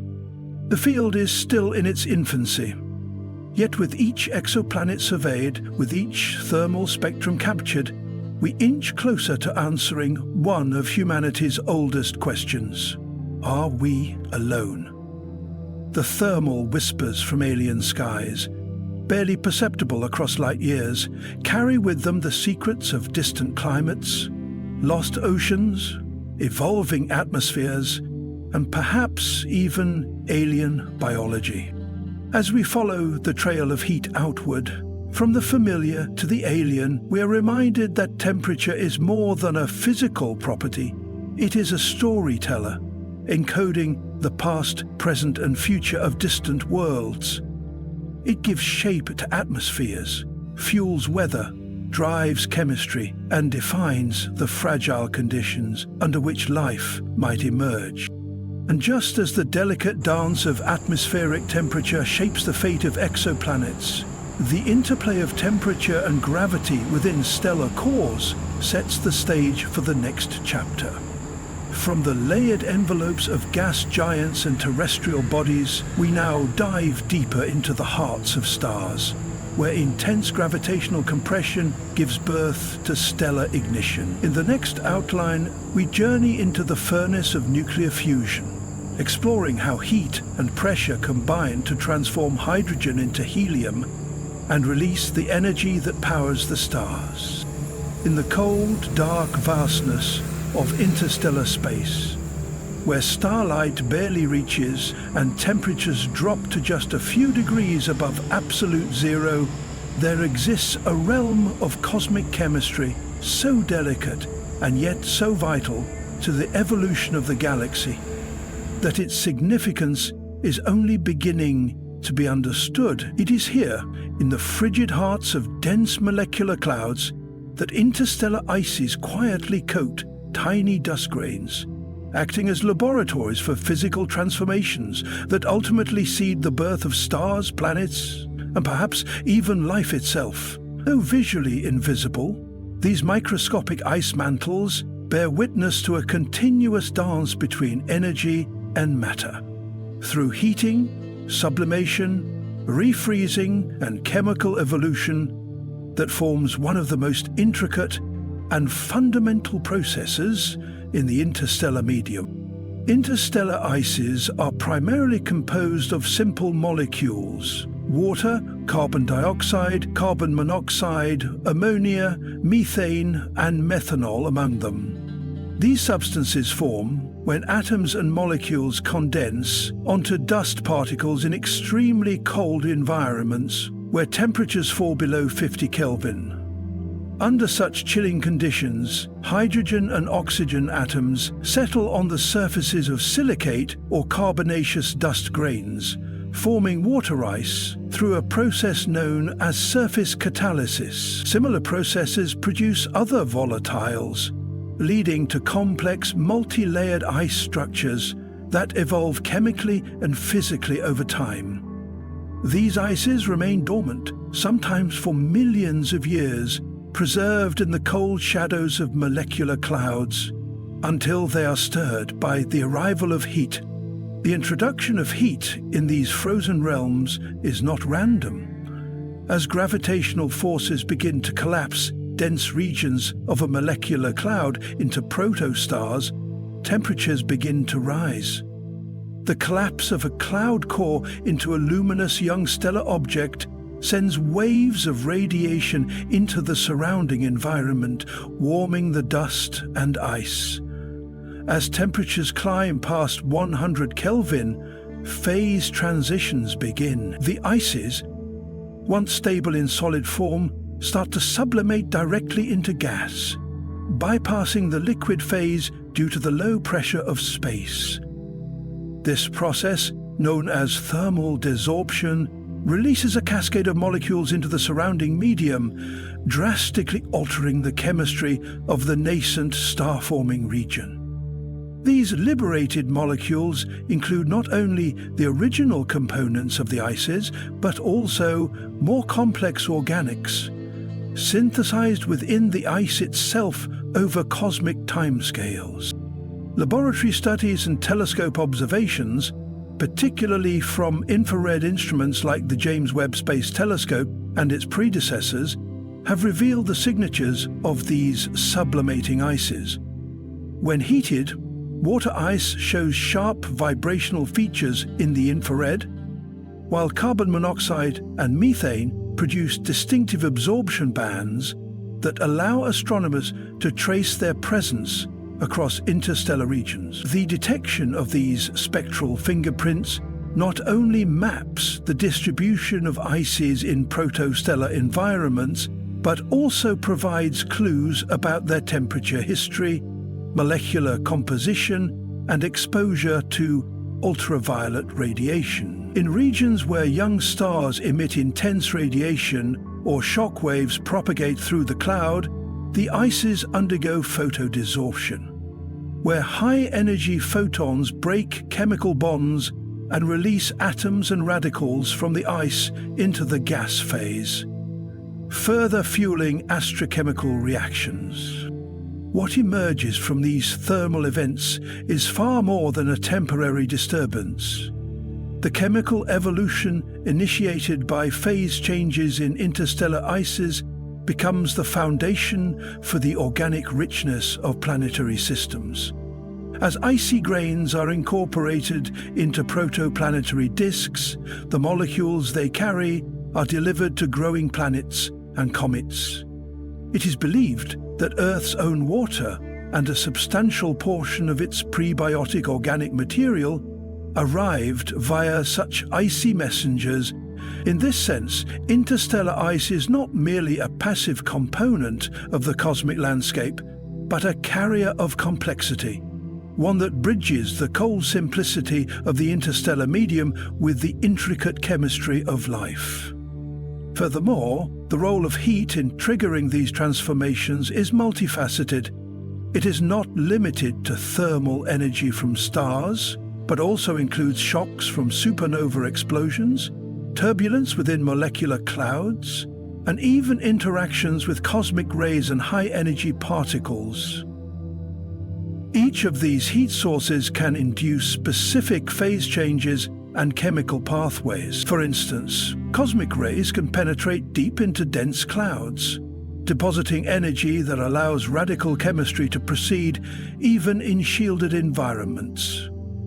As a result, interstellar ices exposed to a combination of low-level heat and radiation may host a kind of prebiotic chemistry that mimics the conditions of early Earth, long before planetary systems are even fully formed. In the broader galactic context, the phase behavior of ices also helps regulate the thermal balance of the interstellar medium. Sublimating ices release latent heat, warming nearby regions and altering local gas dynamics. At the same time, the deposition of ices on dust grains contributes to cooling by allowing infrared radiation to escape more efficiently.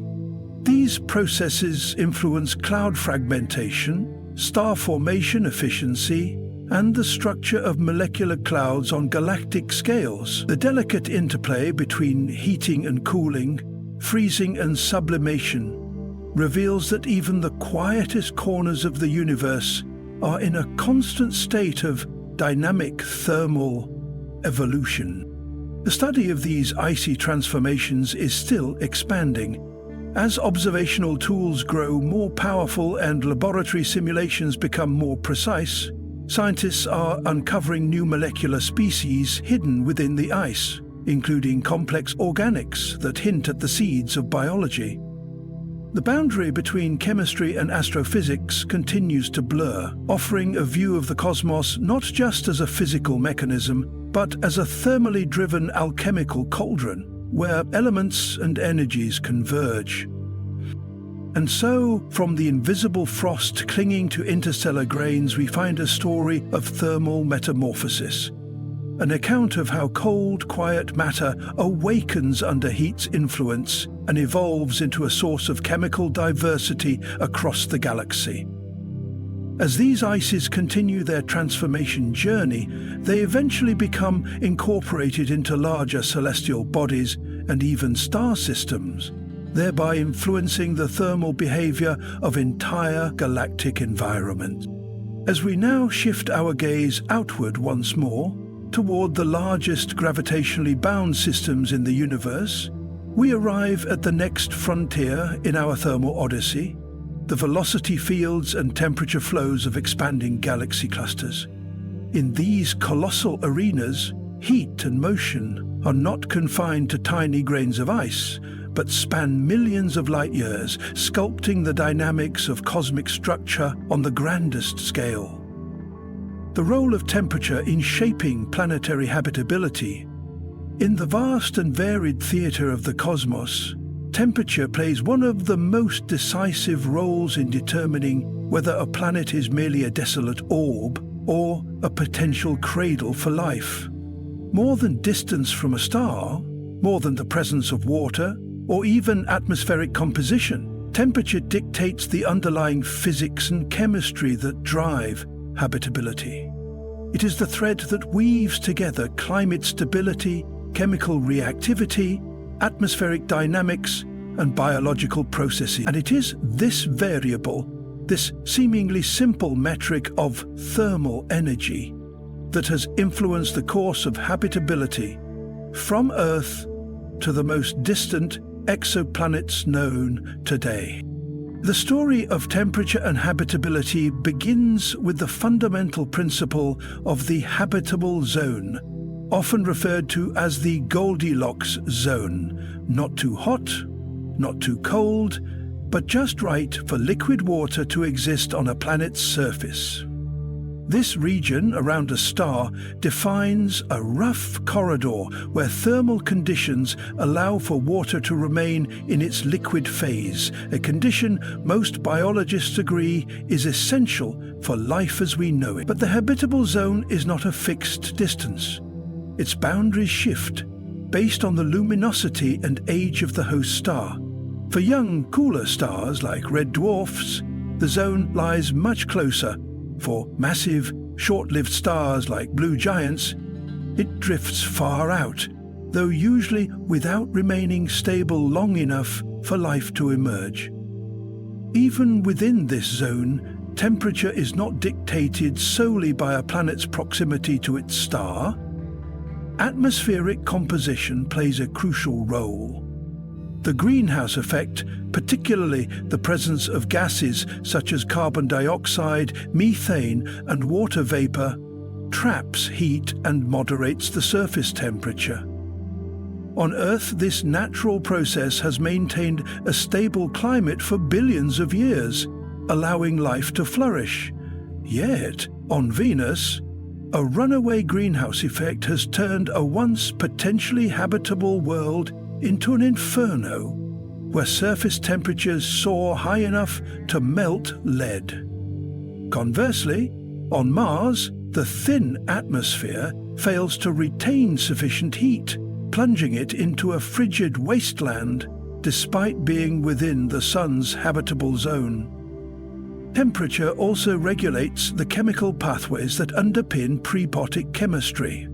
Organic molecules necessary for life are sensitive to heat. Too cold and chemical reactions are sluggish or cease. Too hot and complex molecules break apart. On early Earth, hydrothermal vents and warm, shallow seas may have provided the ideal thermal gradient to catalyze the formation of amino acids, nucleotides, and other organic precursors.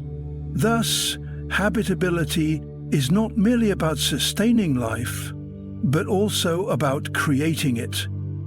And temperature sits at the core of both processes. Beyond chemistry, temperature gradients help drive planetary weather and ocean currents, redistributing heat across the globe and moderating extremes.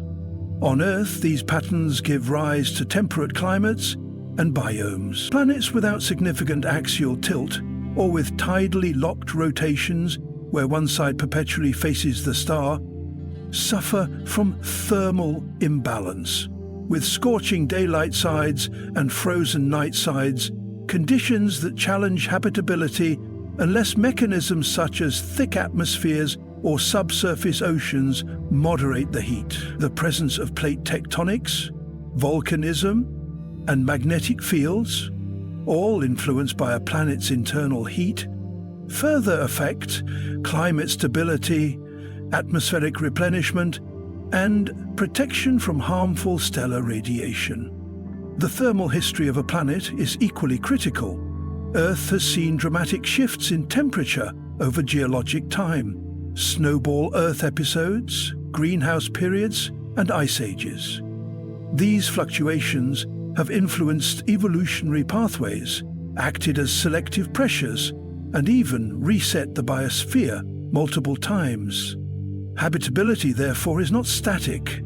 It evolves, shaped by internal and external factors, many of them rooted in thermal dynamics. So for exoplanets, measuring temperature profiles offers a window into their potential to harbor life. Using techniques like transit spectroscopy and infrared emission analysis, astronomers can estimate atmospheric temperatures and even identify possible greenhouse gases on planets such as TRAPPIST-1e or Kepler 442b.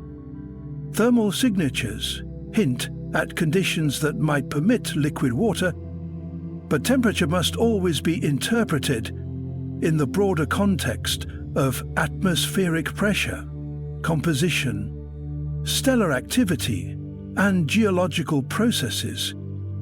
Temperature also shapes the longevity of habitability. A planet may only remain within the habitable zone for a limited window of time. Stars like our Sun brighten as they age, moving the habitable zone outward. Eventually, Earth will grow too hot to sustain life. Thus, for long-term habitability, a planet must either adapt or relocate. A notion that pushes the boundary of habitability from planetary physics into speculative astrophysics and interstellar engineering. Recent discoveries of subsurface oceans on moons like Europa and Enceladus further complicate the picture. These environments may harbor life beneath thick, icy shells, heated not by sunlight but by tidal friction and radioactive decay. Here, temperature no longer depends on distance from the Sun, but on internal energy, opening up a new class of potentially habitable worlds. Warm in the dark, alien yet promising. In essence, temperature is both gatekeeper and sculptor of planetary habitability. It decides not just if life can exist, but how it forms, evolves, and endures. As scientists peer deeper into the cosmos, characterizing the thermal environment of distant planets will remain a cornerstone of astrobiology, guiding the search for worlds like or unlike our own. And as we contemplate the subtle, complex interplay between thermal energy and biological potential, we are naturally led into the next arena of cosmic inquiry, where the very heat that nourishes life can also transform it, vaporize it, or preserve it in icy stillness for eons. It is within this paradox that we find our next question waiting. How do interstellar ices respond to the silent caress of heat? In the immense and ancient theatre of the cosmos, where stars collapse and galaxies collide, where heat and light define the birth and death of entire worlds, there exists a subtle yet profound force, the thermal gradient, a quiet architect in the vast blueprint of life's potential across the universe. From the cores of stars to the frigid boundaries of interstellar voids, temperature is not merely a measure of energy. It is a language spoken by atoms and molecules, a code etched into the very scaffolding of matter and time. And in this closing arc of our cosmic journey, we confront one of the most urgent and philosophical questions ever asked by our species. Where might life exist beyond Earth? And how does the universe's thermal structure guide that search? A thermal gradient is the variation of temperature across space, a shift from hotter to colder regions, whether over millimeters in a hydrothermal vent or across light years between stars. It is not a minor detail in planetary science or astrobiology. Rather, it is the essential condition for dynamic processes. Life, as we understand it, does not thrive in thermal equilibrium. It thrives in gradients, in the flows and exchanges of energy between warm and cold, between active and inert, between chaos and order. On Earth, this principle is foundational. Life began in places where temperature differences sparked chemical interactions, possibly near hydrothermal vents at the ocean floor, where hot, mineral-rich water met icy seawater, generating complex chemistry that would seed biological evolution. And Enceladus, buried beneath sheets of ice but believed to harbor subsurface oceans, draw attention not just for their water, but for the suspected heat emanating from their cores, creating gradients that could mimic Earth's deep-sea ecosystems. Similarly, exoplanets orbiting in the so-called Goldilocks zone, not just at the right distance from their stars, they also must support internal or atmospheric temperature differentials that allow for convection, weather, and ultimately, life-supporting chemical reactions. But understanding the role of thermal gradients in astrobiology requires deep dives into astrophysics, chemistry, and planetary geology. Stars radiate energy across a spectrum, and the absorption and distribution of this energy on orbiting bodies depends on a planet's atmosphere, rotation, tilt, and geological activity. A planet locked tidally, always showing the same face to its star, might still harbor life if the thermal gradient between its blistering dayside and frozen nightside drives powerful winds or ocean currents. In contrast, a world bathed in even heat, with no contrast, might stagnate in biological potential. Even more exotic are rogue planets, free-floating worlds not tethered to any star. At first glance, they seem too cold and dark to support life. But if these worlds possess radioactive cores or ancient geothermal remnants, then gradients could form between a warm interior and a frozen surface, creating micro-environments that defy expectation.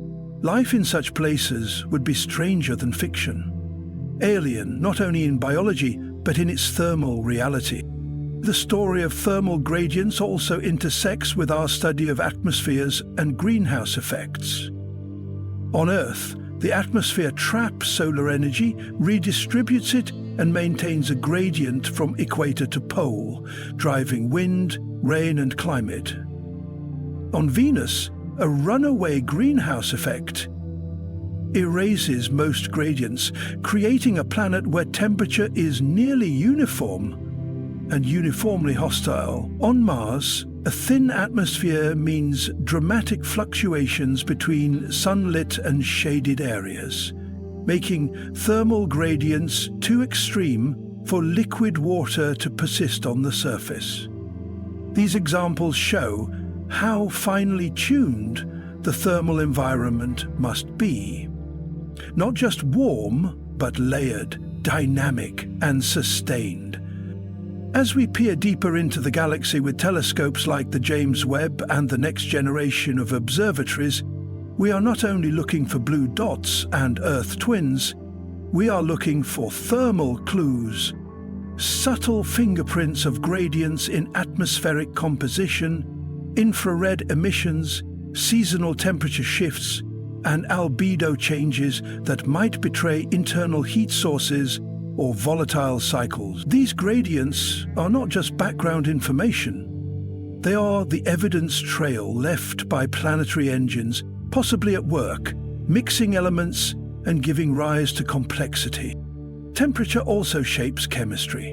In environments that are too cold, reactions happen slowly or not at all.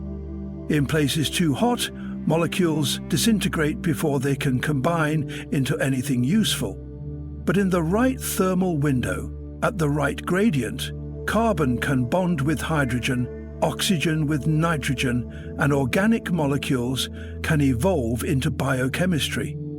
It is here, in these thermally moderate zones, with active differentials, that the seeds of life may sprout. Just as mitochondria in Earth's cells use a proton gradient to produce energy, life elsewhere might rely on similar thermal mechanisms, adapted to alien chemistries and unknown solvents. Even theoretical life on gas giants or exotic worlds might be driven by gradients, not necessarily of temperature alone, but of entropy, radiation, or magnetic energy, all of which ultimately tie back to thermal dynamics. In this sense, our understanding of thermal gradients is not a narrow inquiry, but a wide-angle lens on the nature of complexity in the universe.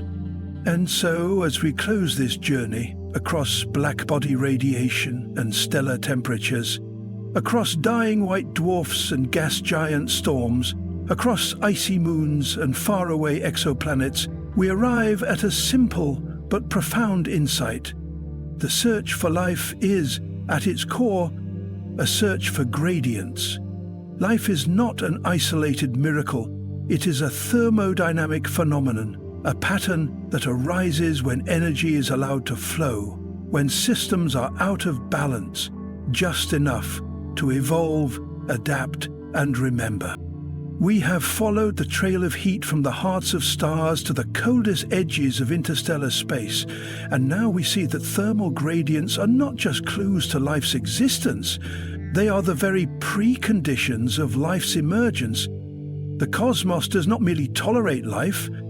Under the right conditions of temperature and energy flow, it appears to encourage it. In the end, as we return our gaze from the infinite to the intimate, from galaxies to grains of interstellar dust, we realize that the forces shaping our universe, gravity, radiation, magnetism, and above all heat, are not just indifferent engines of physics. They are the sculptors of possibility, and in their hands, guided by the subtle dance of temperature gradients, life may yet emerge again and again, scattered like seeds in a soil of stars, waiting only for the right fire and the right cold to awaken. Instrument, it's a statement of what humanity can achieve when curiosity is matched with cooperation and ingenuity. The Large Hadron Collider itself traces the border between Switzerland and France at 4 specific points, but the majority of its vast 27-kilometer tunnel lies beneath French soil. Above ground, the surface-level facilities serve as vital hubs, housing critical support systems such as compressors, ventilation units, control electronics, and refrigeration plants, essential for maintaining the ultra-cold temperatures needed by the collider's superconducting magnets. The staggering amount of data produced by the LHC is mind-boggling. Each year, it generates approximately 15 petabytes of data. That's equivalent to thousands of times the entire contents of the Library of Congress. To manage this torrent of information, CERN developed an extensive computing grid network, a vast interconnected system of thousands of computers distributed worldwide. This network allows scientists from hundreds of institutions across the globe to access, analyze, and simulate the data generated from particle collisions. Building the LHC was an immense financial and engineering undertaking. The total cost soared to nearly 7.5 billion euros, making it one of the most expensive scientific instruments ever built. Initially approved in 1995 with a budget of 2.6 billion euros, and an extra 210 million euros dedicated to its experimental apparatus, the project faced significant challenges before finally becoming operational. On September 10, 2008, the LHC was officially launched, but shortly after, an unforeseen setback struck: a magnet quench incident. A sudden loss of superconductivity in the magnets caused severe damage to over 50 superconducting magnets, their mountings, and the vacuum pipes. This mishap forced a 14-month delay while repairs were undertaken, extending the long wait for the collider's full operation. Despite this early hurdle, the LHC's first successful run from 2010 to 2013 revolutionized physics. It achieved proton collisions at energies up to 4 tera-electronvolts, TeV per beam, and also collided lead nuclei, opening new windows into the quantum world. Among its landmark discoveries was the detection of the Higgs boson, the particle responsible for giving mass to other fundamental particles, a finding that earned the 2013 Nobel Prize in Physics.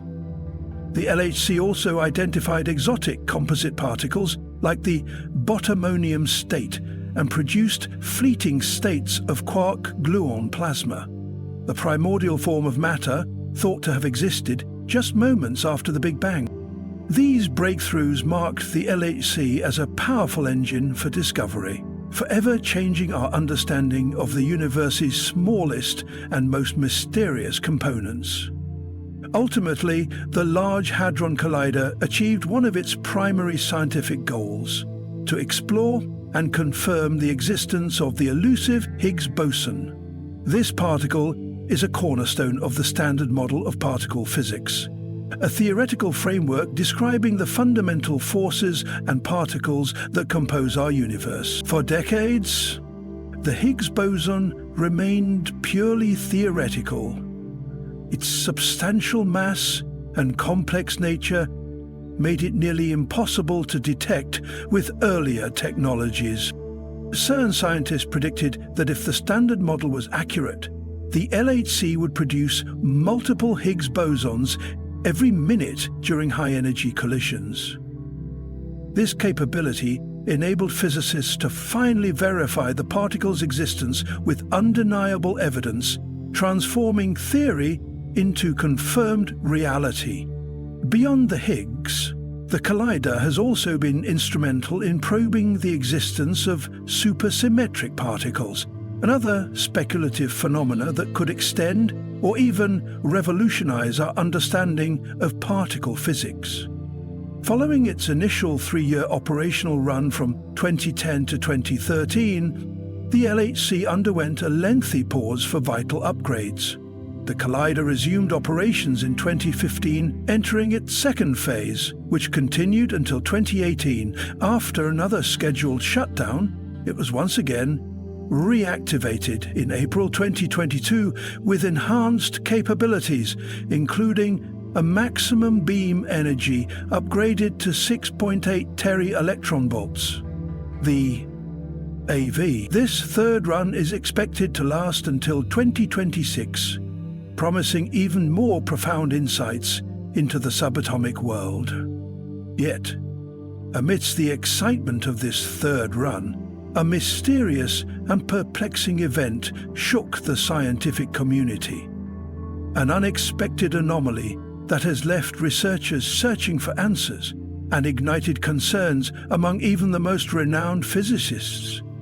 On July 7, an unusual and mysterious crack appeared within Earth's magnetic field. Unlike a fleeting lightning flash, this peculiar tear persisted for an astonishing 14 hours. This prolonged opening acted like a gateway, allowing powerful solar winds to pour through and trigger intense geomagnetic storms. These storms, in turn, unleashed spectacular and mesmerizing auroras, dancing lights that lit up the skies with breathtaking colors and patterns. Scientists watching the auroras were so captivated by their beauty that many found it nearly impossible to look away. Yet, amid this natural wonder, a pressing question lingered. What caused this sudden crack, and how could it possibly be connected to the Large Hadron Collider? The answer lies in a rare solar phenomenon called a co-rotating interaction region, or CIR. CIRs are enormous plasma structures formed within the Sun's heliosphere, the vast bubble carved out by the Sun's magnetic field and the solar wind. They develop where fast-moving solar wind streams collide and interact with slower ones, creating complex and turbulent regions of energized particles. Much like coronal mass ejections, CMEs, which are explosive bursts of solar material, CIRs are propelled outward from the Sun, traveling through the solar system. However, CIRs differ in their formation and behavior, often lasting longer and having distinct impacts on planetary magnetic fields, including Earth's.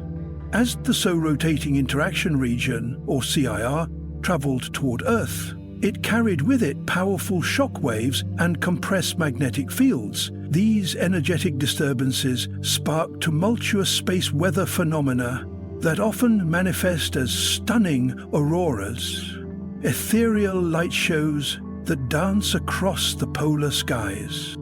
In the early hours of July 7th, this particular CIR made direct contact with Earth's magnetic field, setting off a sustained G1 class geomagnetic storm. A mild but noteworthy event in space weather terms, according to assessments from the National Oceanic and Atmospheric Administration, NOAA. Analysts also detected a coronal mass ejection, CME, embedded within the solar wind that preceded the CIR, adding further energy and complexity to the solar storm that struck our planet. With the dramatic nature of the magnetic crack and the resulting geomagnetic storm, a vital question naturally arises: should the public be alarmed? Experts are quick to reassure that there is no cause for panic. Fissures in Earth's magnetic field are relatively common occurrences, natural fluctuations in the invisible shield that protects our planet from the harsh effects of solar storms.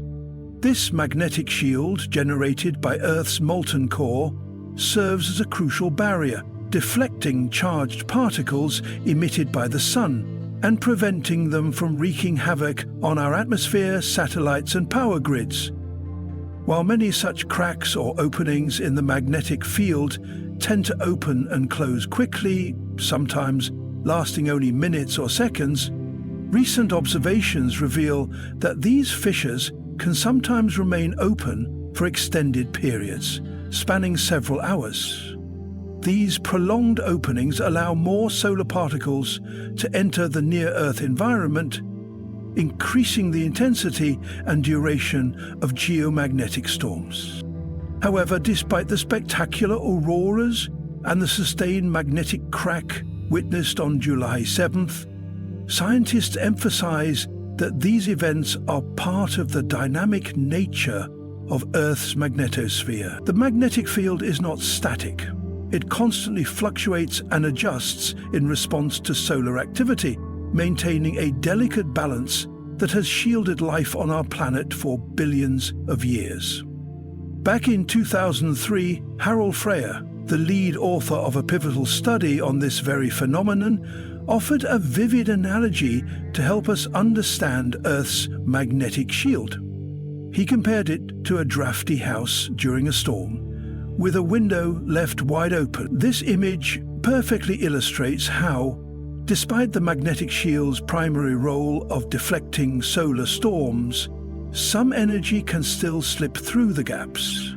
Much like how a storm blowing through an open window might damage a couch inside the house. In the same way, Earth's magnetic shield typically protects us from space weather, but occasionally energy sneaks through its fissures. These breaches can sometimes cause disruptions, such as failures in satellite operations, radio communications, and even power grids. Fortunately, the magnetic crack that appeared on July 7th did not trigger any such technological failures. Instead, it gifted residents across Canada and parts of the United States with breathtaking displays of the Northern Lights, highlighting the awe-inspiring and beautiful effects of this celestial breach. Adding another layer of significance, scientists have revealed that the Sun is approaching the most active phase of its 11-year solar cycle, a phase that is arriving earlier than previously predicted. This heightened solar activity means we can expect an increased frequency of spectacular auroras over the next 3 years, offering even more opportunities to witness the natural wonders born from the Sun-Earth connection. Meanwhile, the Large Hadron Collider's recent achievements extend far beyond detecting this magnetic field crack. In 2017, the public was introduced to numerous analyses based on the vast data sets collected during 2016. That year marked an intensive period of research into the properties of the Higgs boson, the particle that plays a critical role in our understanding of how fundamental particles acquire mass. Alongside improvements in the precision of experimental results, the Large Hadron Collider has continued to push the boundaries of particle physics. From March 2021 onward, the LHC experiments revealed the discovery of 59 new hadrons, based on data gathered during the collider's first 2 operational phases. These discoveries mark a remarkable milestone in our understanding of the subatomic world. A particularly significant breakthrough came on July 2nd, 2022, when researchers announced the observation of a previously unknown variety of pentaquark, an exotic particle consisting of 5 quarks. This newly identified pentaquark is composed of a charm quark, a charm antiquark, an up quark, a down quark, and a strange quark. This discovery emerged from detailed studies of charged B meson decays, shedding new light on the complex interactions governing quark behavior. However, as is typical in particle physics, the initial rush of groundbreaking results gradually slows down over time. With each passing year, the number of new discoveries diminishes as the most obvious findings are uncovered. To combat this natural decline in discovery rate, scientists have planned significant upgrades to the collider itself. These upgrades aim to increase the collider's collision energy, luminosity, the number of collisions per second, and detector sensitivity. One ambitious plan under consideration is to raise the collision energy to a staggering 14 tera-electron volts LeV, nearly doubling the current levels. This enhanced version of the collider, known as the High Luminosity Large Hadron Collider, HLESC, began its upgrade process in June 2018. The primary goal of the HLLHC is to boost the machine's luminosity, substantially increasing the chances of detecting extremely rare particle interactions and refining the precision of measurements. By enabling more intense and frequent particle collisions, the HLLHC will open new frontiers for exploring the fundamental building blocks of matter and the forces that govern the universe. Statistically marginal measurements characterize some of the findings in the ongoing 3rd run of the Large Hadron Collider, which serves as an intermediate phase within the collider's broader research program. Each run has progressively deepened our understanding of particle physics. Run 1 was defined by the historic discovery of the long-anticipated Higgs boson, a breakthrough that revolutionized the field. Following this, Run 2 unveiled several significant decay modes of the Higgs boson, further validating its pivotal role as the source of mass for fundamental particles. But what exactly is the Higgs boson, and why does it hold such immense significance in our understanding of the universe? To answer this, we must journey back to the very origins of the cosmos, a time immediately following the Big Bang. The early universe was an extraordinarily hot, dense, and rapidly expanding environment, a chaotic blend of particles, energy, and radiation. As the universe expanded and cooled, a profound transformation took place, the activation of the mysterious Higgs field. The Higgs field is an invisible energy field permeating all of space. As particles move through this field, they acquire mass, a fundamental property that allows matter to clump together, form atoms, stars, planets, and ultimately life itself. Without this interaction, particles would remain massless, zipping through space at the speed of light, and the universe as we know it, with its galaxies and complex structures, would never have come into existence. In this grand cosmic framework, the Higgs boson emerges as a key player, a particle inherently linked to the Higgs field. It can be thought of as a tangible manifestation or excitation of this field, a proof of its existence and function. Scientists often describe the Higgs boson as the universe's answer to the missing piece in our understanding of how particles gain mass, much like the solution to a complex puzzle that unlocks a deeper comprehension of reality. The predicament of conferring essential mass upon all other particles lies at the very heart of the Higgs boson's significance. Yet, its importance extends far beyond simply being a foundational component of the universe. Without the Higgs field, fundamental particles would perpetually travel at the speed of light, making the formation of atoms, molecules, and all the intricate chemistry and biology that underpin life utterly impossible. The very fabric of reality would be profoundly different, rendering our existence as conscious observers inconceivable. In the absence of the Higgs field, fundamental particles would be trapped in an eternal sprint, racing relentlessly at light speed, forever unable to slow down, stop, or combine to create the matter that forms everything we know. This relentless motion would preclude the complex interactions necessary for the universe as we experience it.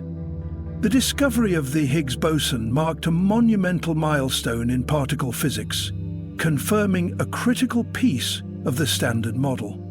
This achievement was so transformative that it earned Peter Higgs and François Englert the Nobel Prize in Physics in 2013, recognizing their theoretical prediction made decades earlier. However, the story does not end there. Even as the Higgs boson helped illuminate one of nature's great mysteries, the cosmos continues to harbor profound secrets. Within the known universe, 4 fundamental forces govern the behavior of matter and energy: gravity, electromagnetism, the strong nuclear force, and the weak nuclear force. Yet tantalizing whispers from the farthest reaches of space suggest the existence of a 5th force, hidden and elusive, waiting for discovery. This mysterious force could potentially reshape our understanding of physics and unlock new realms of cosmic phenomena. Speculation has long linked this mysterious 5th force to the enigmatic substance known as dark matter, an untouchable form of matter that makes up roughly 27% of the universe's total content. Some theorists even suggest that this elusive 5th force could be deeply connected to the existence of extra dimensions, hidden layers of reality beyond our everyday perception. But where can we find the key to unlock these cosmic mysteries? The answer, many believe, lies within the Higgs boson itself. A beacon of hope, much like a guiding light at the end of a dark tunnel, illuminating the path toward new understanding. As the scientific quest for answers intensifies, so too have the concerns voiced by those wary of what meddling with such fundamental forces might unleash. The Large Hadron Collider, the powerful instrument designed to probe the universe's deepest secrets, has become entangled with fears about catastrophic consequences, even extinction. Some imagine the LHC as a hidden gateway to otherworldly realms, capable of opening portals that could release demons or nightmarish creatures into our reality. Others speculate wildly that the collider conceals a devastating weapon, one that could obliterate the planet with a simple flick of a switch. And there are those who entertain even more conspiratorial notions that the LHC is part of an elaborate government scheme designed to manipulate minds, turning humanity into unthinking automatons. Others go even further, claiming that the Large Hadron Collider is engaged in deeply sinister pursuits. These theories suggest that the particle collisions inside the LHC are part of a covert governmental experiment aimed at shaping a new world order, one where only an elite few would survive. At the heart of this apocalyptic vision lies the concept of a false vacuum. A false vacuum is a theoretical state of space where the energy is not at its true lowest level, making it inherently unstable. If the LHC were to trigger a transition from our current vacuum state to a false vacuum, it could unleash a cascade of catastrophic events, potentially obliterating everything we hold dear. While this doomsday scenario might sound like science fiction, the possibility, though extremely remote, cannot be completely ruled out. Some experts argue that the extreme energies produced by the LHC could create conditions conducive to the formation of a false vacuum bubble, which might expand at the speed of light, annihilating the fabric of our universe. The fears don't stop there. The creation of microscopic black holes, capable of growing uncontrollably and swallowing entire galaxies, is another nightmare scenario tied to these experiments. The profound gravity of such risks has captivated imaginations, evoking comparisons to the infamous snap by Thanos in the Marvel Cinematic Universe, where half of all existence suddenly vanished. In reality, such a cosmic collapse, where the universe itself crumbles into nothingness, is a scenario of immense theoretical consequence, one that challenges and could ultimately revolutionize our understanding of reality itself. Although the possibility of creating black holes within the LHC is extremely unlikely, the potential consequences of triggering a false vacuum transition are so severe that they cannot be dismissed outright. But why hasn't such a catastrophic event occurred yet? The answer lies in the nature of the Higgs field, which plays a central role in the concept of a false vacuum.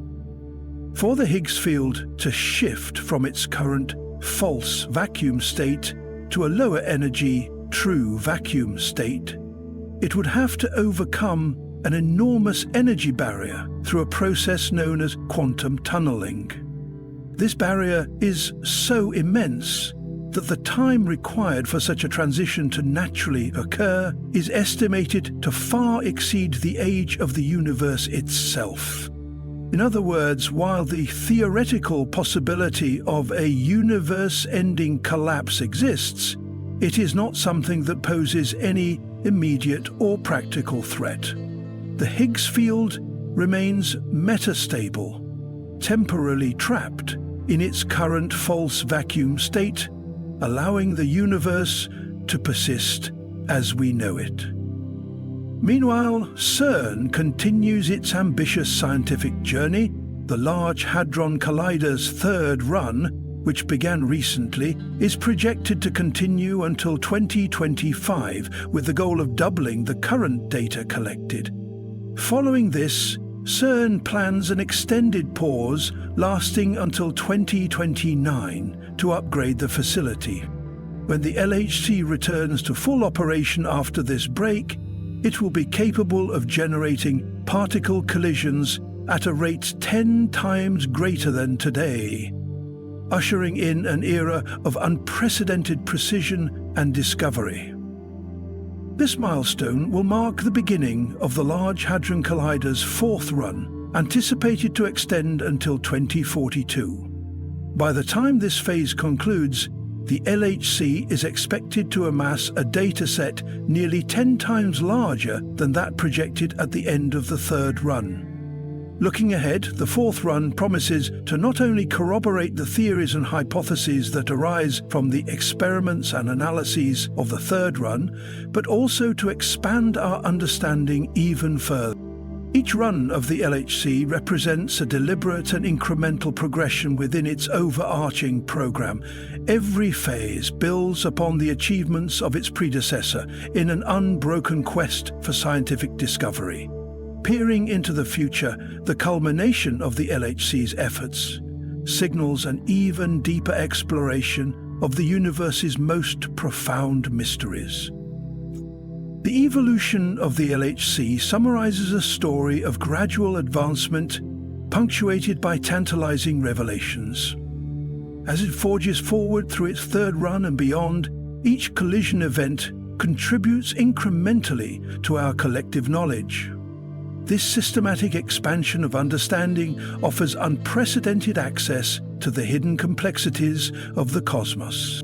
The third run acts as a critical bridge, linking past experimental triumphs to the uncharted frontiers that await scientific investigation. Although this journey unfolds step by step, its potential to revolutionize our grasp of the universe's inner workings is immense.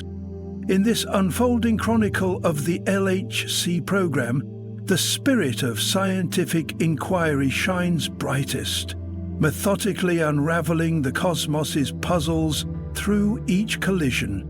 As we delve ever deeper into the subatomic realm, we edge closer to revealing the universe's most profound secrets.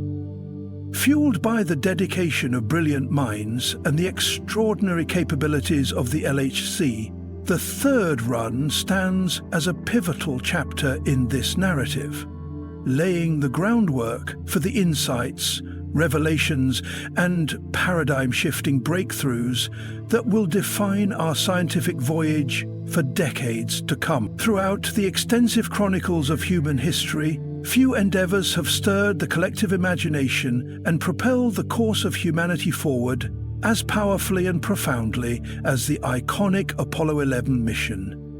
This monumental feat of exploration and courage, which unfolded during the summer of 1969, remains one of the most remarkable and inspirational chapters ever written in the annals of human achievement. Apollo 11 was not just a mission. It was a bold leap into the unknown, a symbol of humanity's relentless curiosity and unyielding desire to transcend earthly boundaries. It marked the first time mankind set foot on a celestial body beyond our planet, the Moon. Against a backdrop of intense geopolitical rivalry, scientific ambition, and technological innovation, 3 brave astronauts embarked on a journey that would captivate the world and forever change our understanding of what was possible. The mission epitomized the culmination of years of painstaking research, dedication, and an extraordinary collaborative effort involving thousands of engineers, scientists, and visionaries. Neil Armstrong, Buzz Aldrin, and Michael Collins, names that have since become synonymous with courage and discovery, etched their legacy in history by achieving the first successful manned lunar landing. As Armstrong famously declared, "That's one small step for a man, one giant leap for mankind," those words echoed the hopes and dreams of millions. Apollo 11 was more than a scientific expedition. It was a unifying moment for humanity, inspiring generations to look beyond our blue planet and dream bigger, reach farther. In reflecting on this cosmic odyssey, we are reminded of the power of human determination. and the enduring spirit of exploration that continues to drive our quest to understand the universe around us. The story of Apollo 11 is not just about reaching the moon. It's about the boundless potential of mankind to push the limits of knowledge and boldly venture into the great unknown.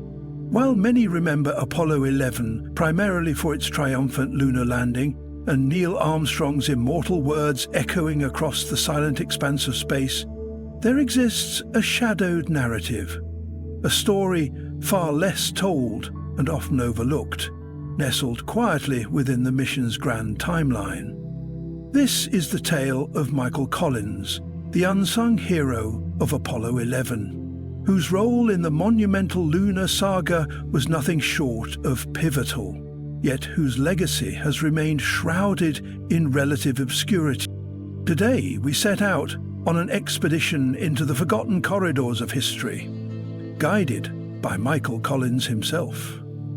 Through his eyes, we will uncover a fascinating collection of secrets, stories both curious and captivating, that shed new light on the Apollo 11 journey to the moon's distant and desolate surface.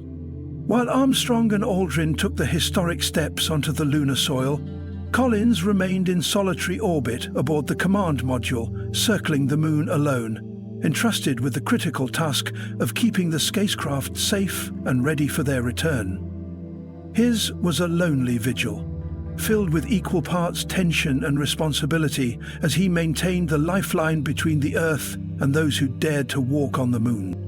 Often called the forgotten astronaut, Collins was anything but forgotten in the hearts of his fellow crew members and those who understand the immense demands of spaceflight.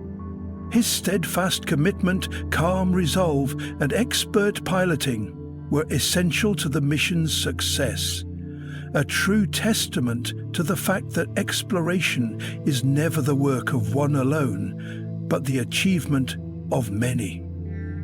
As we journey through Michael Collins' story, we'll reveal the human side of space exploration, the fears, hopes, and quiet heroism that accompanied him in the vast loneliness of lunar orbit.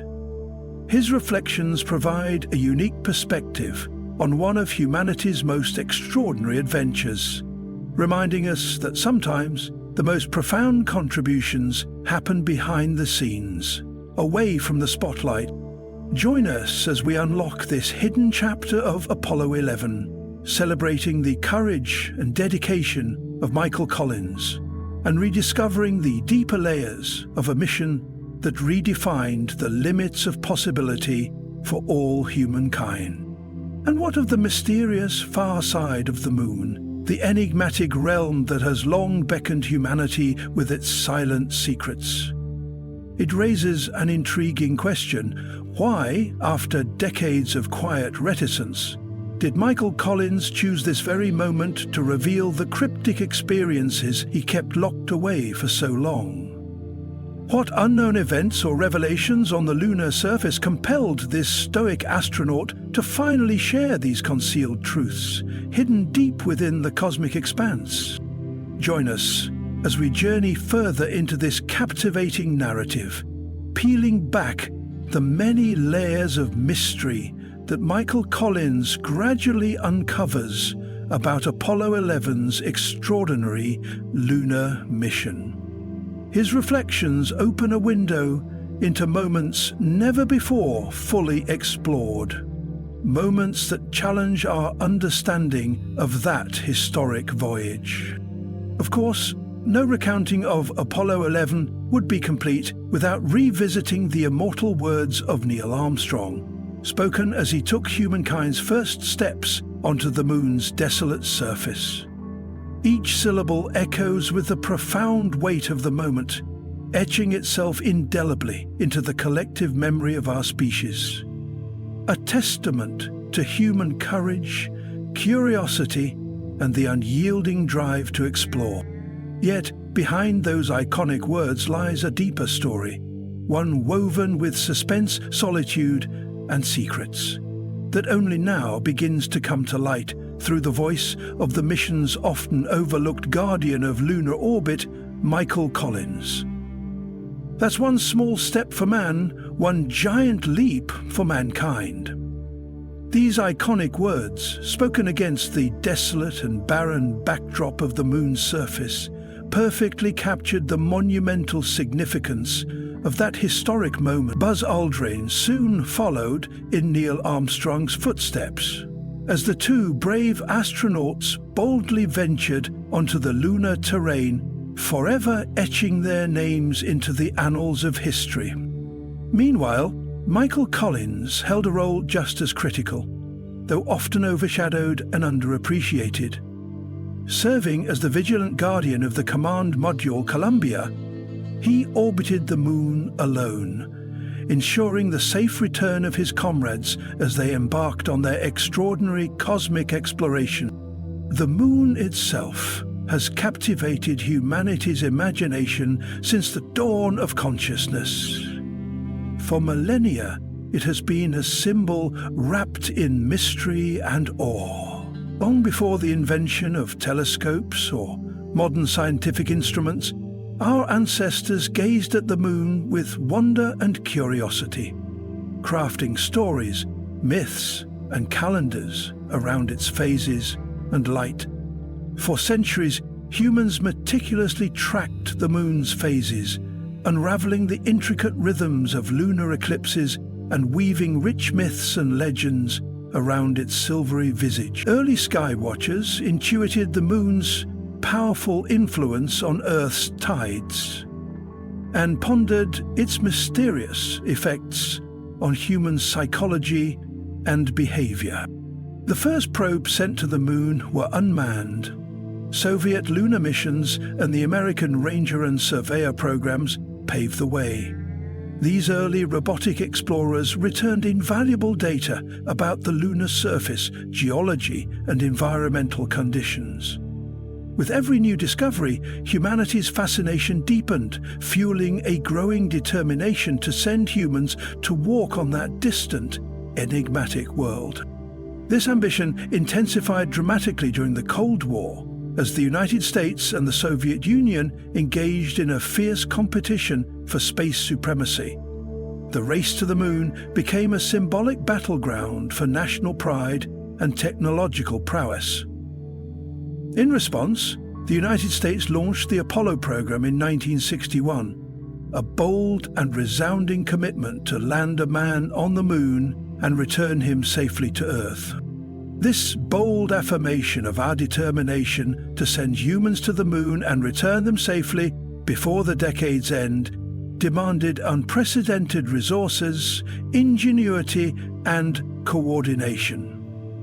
The Apollo program encompassed a multitude of developmental and testing stages, each progressively more complex. These included suborbital and orbital flights to test spacecraft systems, intricate rendezvous and docking maneuvers in Earth orbit, simulations of lunar orbit and descent, and the pioneering art of extravehicular activities, EVS, all essential